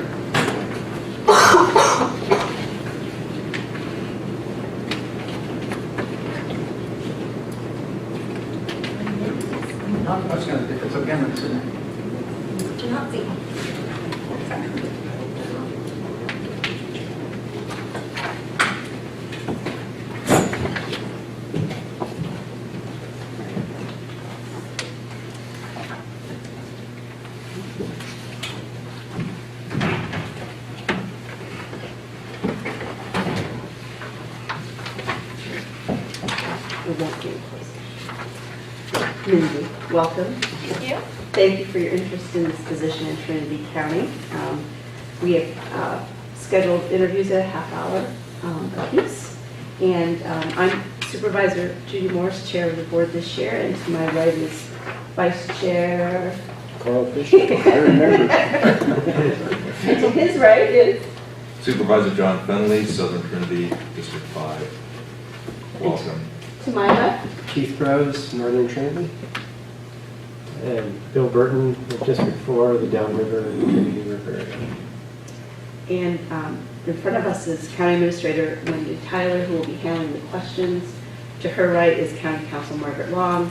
And again, to my left is Susie Hawkins, who keeps us in line. So do you have any questions before we start?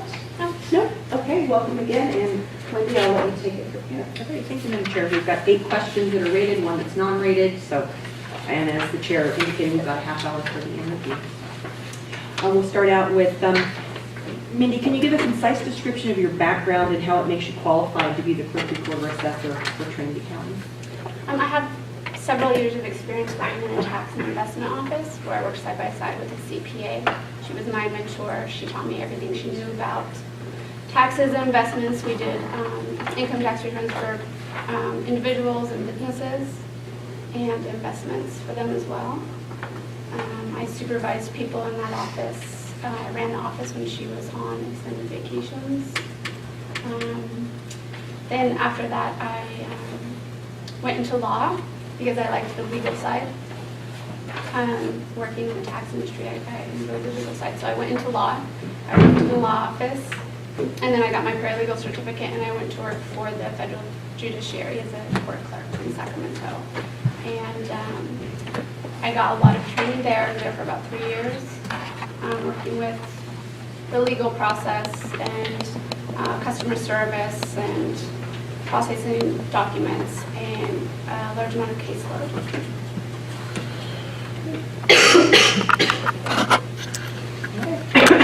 Where does the assessor get to assess? And please tell us your understanding of the responsibilities of the assessor. The authority to assess from the state, correct? The county laws and guidelines? Is that what you are asking? Well, we want to know, in your opinion, where would the assessor get the authority to assess property? Well, you have to follow the county and state laws and guidelines. And then my understanding of the job would be doing all of the county records, marriage, birth certificate, fictitious business names, keeping all of those records, processing those when people come in, any property transfers, and then of course tracking the property in the county, the values and assessing those and any transfer of property and basically those things. Yeah, taxes, records, already. Thank you. Mindy, hypothetically, you are the successful candidate, which includes overseeing elections. You are asked to moderate a debate between 3 candidates for an office. You believe one of your staff has leaked the questions to their favorite candidate before the debate. What are the legal, ethical, and professional ramifications, and how would you address each of those?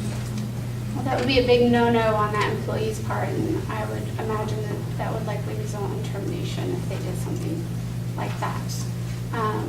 And then whatever action would be taken beyond that, I would have to check and see what the legal ramifications specifically would be. And then, of course, there would have to be new questions. That would have to be all done.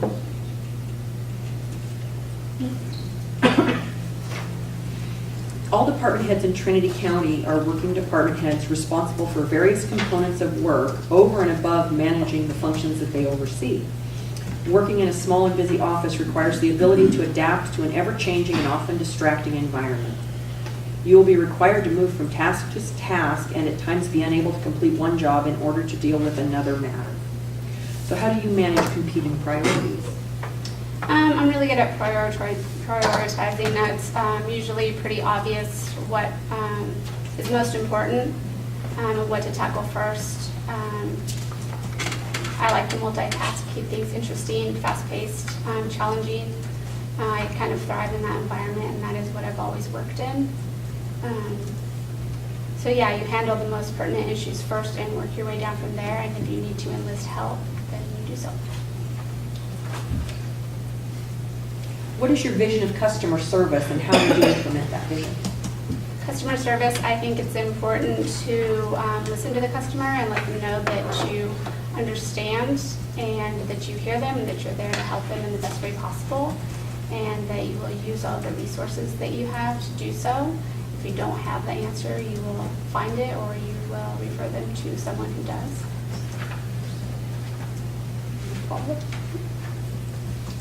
So describe a good working relationship between the assessor's office, the county board of supervisors, the county administrative officer, and other critical county managers. I think a good line of communication is key. You have to have effective communication between the offices, good working relationships, personal accountability. I think those would be the key things. If people are doing those things, I think it makes it a lot easier. So why do you want to move from your current job to this position in Trinity County? I'm currently not employed. I relocated to the area with my fiance, so I am looking for something here in this area. Okay. What are your specific goals as you undertake the position, and what do you expect to accomplish during the first 6 months? My goals would be to first establish good relationships with people that I'm working with and get to know everyone and everyone's roles and get a feel for the office, and then look at anything that needs to be fixed. As the previous person was saying, any issues that were brought up in the audit, look at where the problem areas are and come up with a plan and a strategy and then begin to implement those. No questions, Paul? Do you have any questions of us or Wendy? No, not any questions. Okay. We don't either, so we hope to make a decision within 2 weeks and maybe sooner. And I gather you could start as soon as we would make the decision. Yes. Shortly after. Okay, so I want to thank you again for your interest in our position, and you're welcome to stick around. Our next candidate will be up at 2 o'clock. Thank you very much. Get up here. Yeah, can you take a 3-minute break while we wait? Okay, so let's take a moment. I didn't know if we were really time specific. We are not time specific on the agenda, aren't you? Yeah, so we'll take a 5-minute break. Yeah.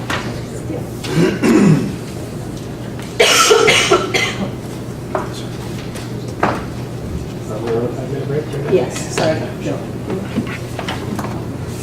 No, it's 4. That was 4, right?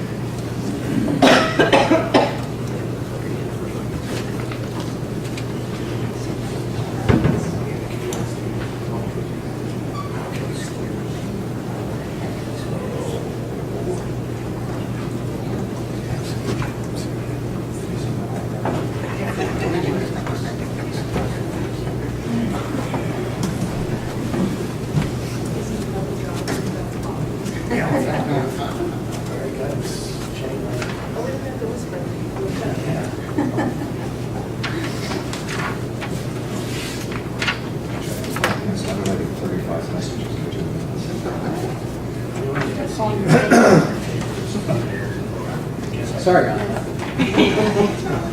I was really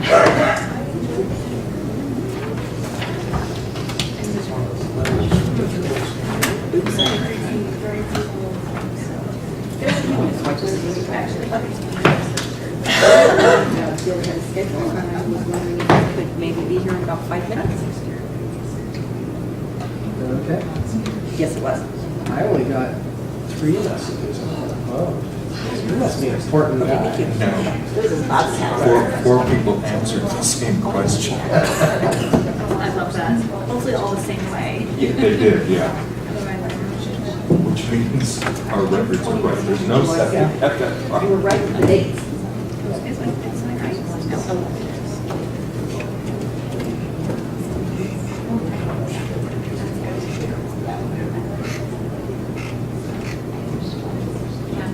You know,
I'm just like that.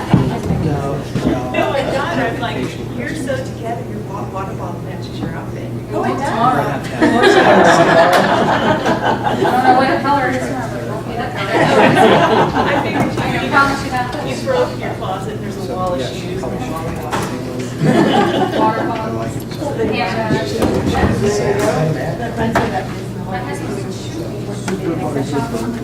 That's Carl. I was there, but he had the little soda cans. I took my soda one time. I saw my clothes. I'm in Sacramento. I think I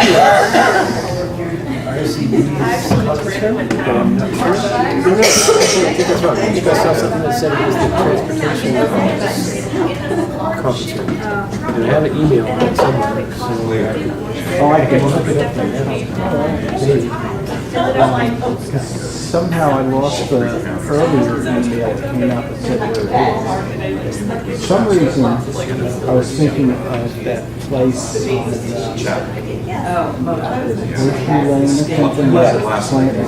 that would be across the street from the transportation office. That's where we had the first one. Yeah. I think I saw the email saying it was at the transportation downstairs in the conference room. Yeah. Okay. I think oh, yeah,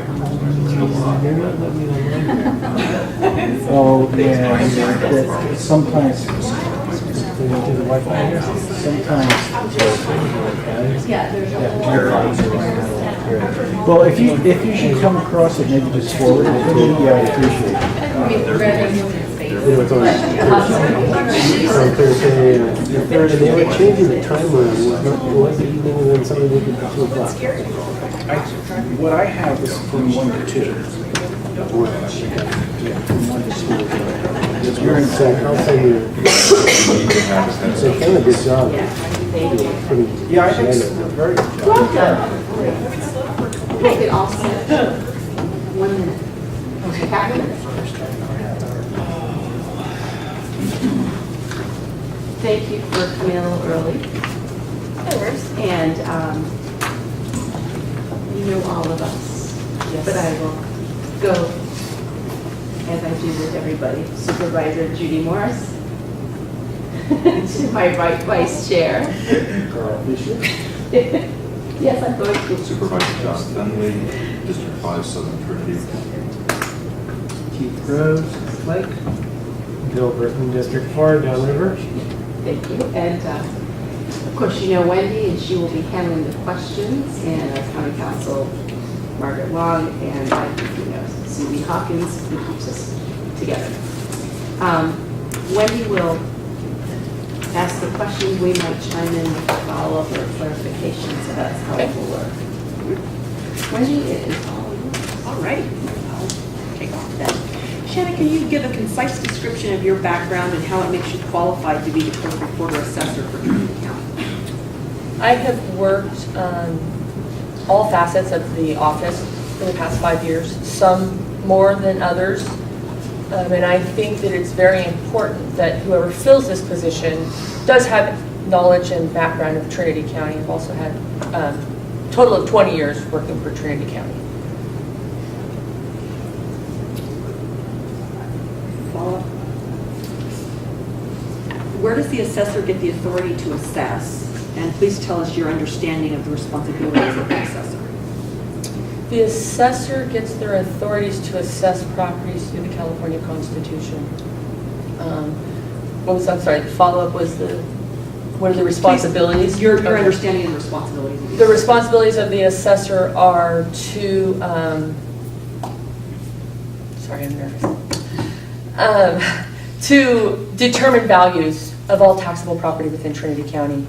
There's guidelines and books that it's guidelines written by the Board of Equalization that we use as our manuals to come up with those values and determinations. Hypothetically, you're the successful candidate, which includes overseeing elections, you're aware of. You are asked to moderate a debate between 3 candidates for an office, and you believe one of your staff has leaked the questions to their favored candidate before the debate. What are the legal, ethical, and professional ramifications, and how would you address each of those? I think that I would probably call Margaret because, I mean, I wouldn't know what to do. I mean, it's not right, so I'd call Margaret for guidance, direction. All department heads in Trinity County are working department heads, responsible for various components of work over and above managing the functions that they oversee. Working in a small and busy office requires the ability to adapt to an ever-changing and often distracting environment. You will be required to move from task to task and at times be unable to complete one job in order to deal with another matter. How do you manage competing priorities? Well, I've worked in that office for 5 years, and we've gone through ups and downs where there were more staff and less staff. So figuring out how to complete tasks is not new. I guess what I would do is I would find out, if staff could assist, I would start there. Working extra hours would be the next step, and if then the task still couldn't be completed, I would prioritize them. I would look at what is due first. What brings the biggest liability to the county if it's not completed?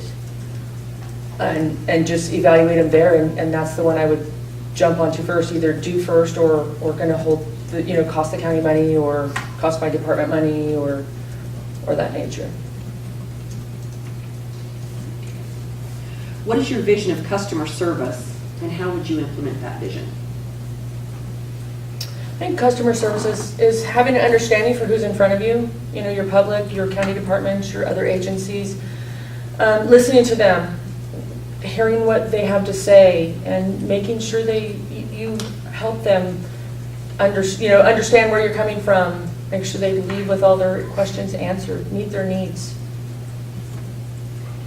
Yeah, I'll follow up on that. So you described what you would do, but how would you get your staff to follow through on what your vision is? I think the staff that's currently there already feels the same way, and they are very customer service oriented.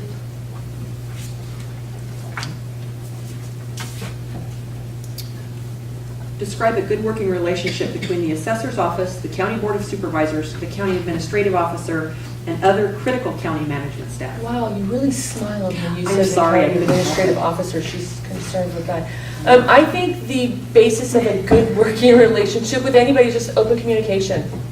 Let's talk it through. Let's talk about it. Listen to what the person you're dealing with has to say. Communication. And so, Shanna, we're getting towards the end here. Thank you. Why do you want to, this says move from, but it wouldn't be a move for you, but why do you want to move from your current job to this position? I think that the 20 years that I've worked with the county have prepared me for the demands that office is going to take. I think, the past 5 years in the position have really prepared me for those demands, I think.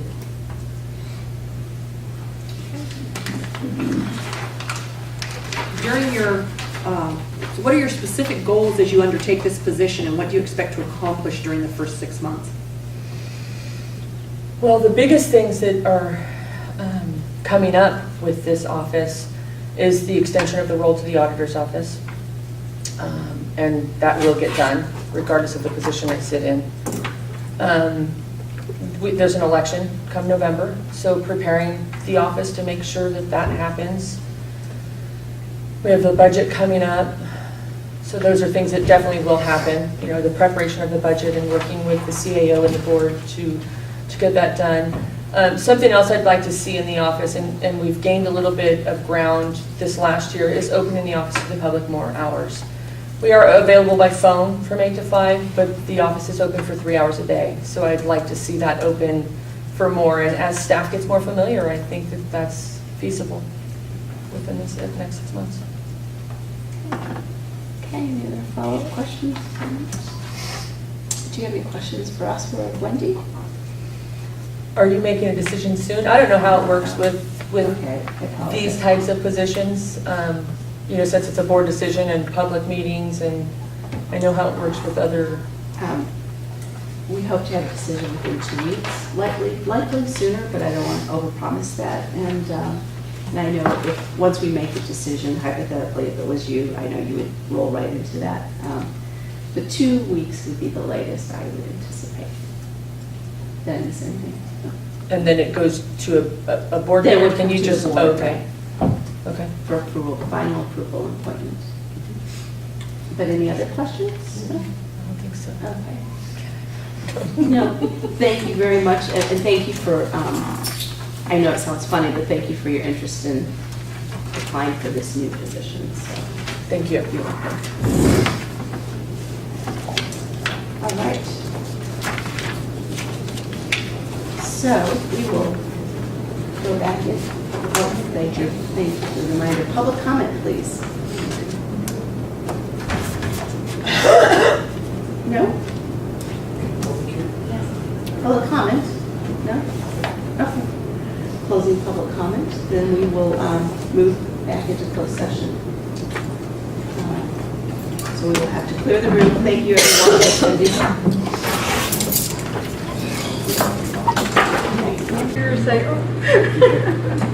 Okay. CEO Tyler, go back into session. Report out. Cameras on. Yes. Thank you, Madam Chair. The board continued agenda item 6.01, Government Code Section 54957, public employee appointment for the position of clerk recorder assessor this afternoon, following the completion of interviews for that, the public interviews for that position. Direction was given to staff to extend an offer to a candidate, and the formal appointment, should that offer be accepted, will be made on the May 5th board agenda in an open and public session. Okay, perfect. Any other comments? Okay. Meeting is adjourned. See everyone back on May 5th. Thank you, everyone. Thank you. LAFCO starts at 4. Yeah. Stick around. Yeah. We'll leave here serving food. So Wendy, you only had 3 people apply for the job?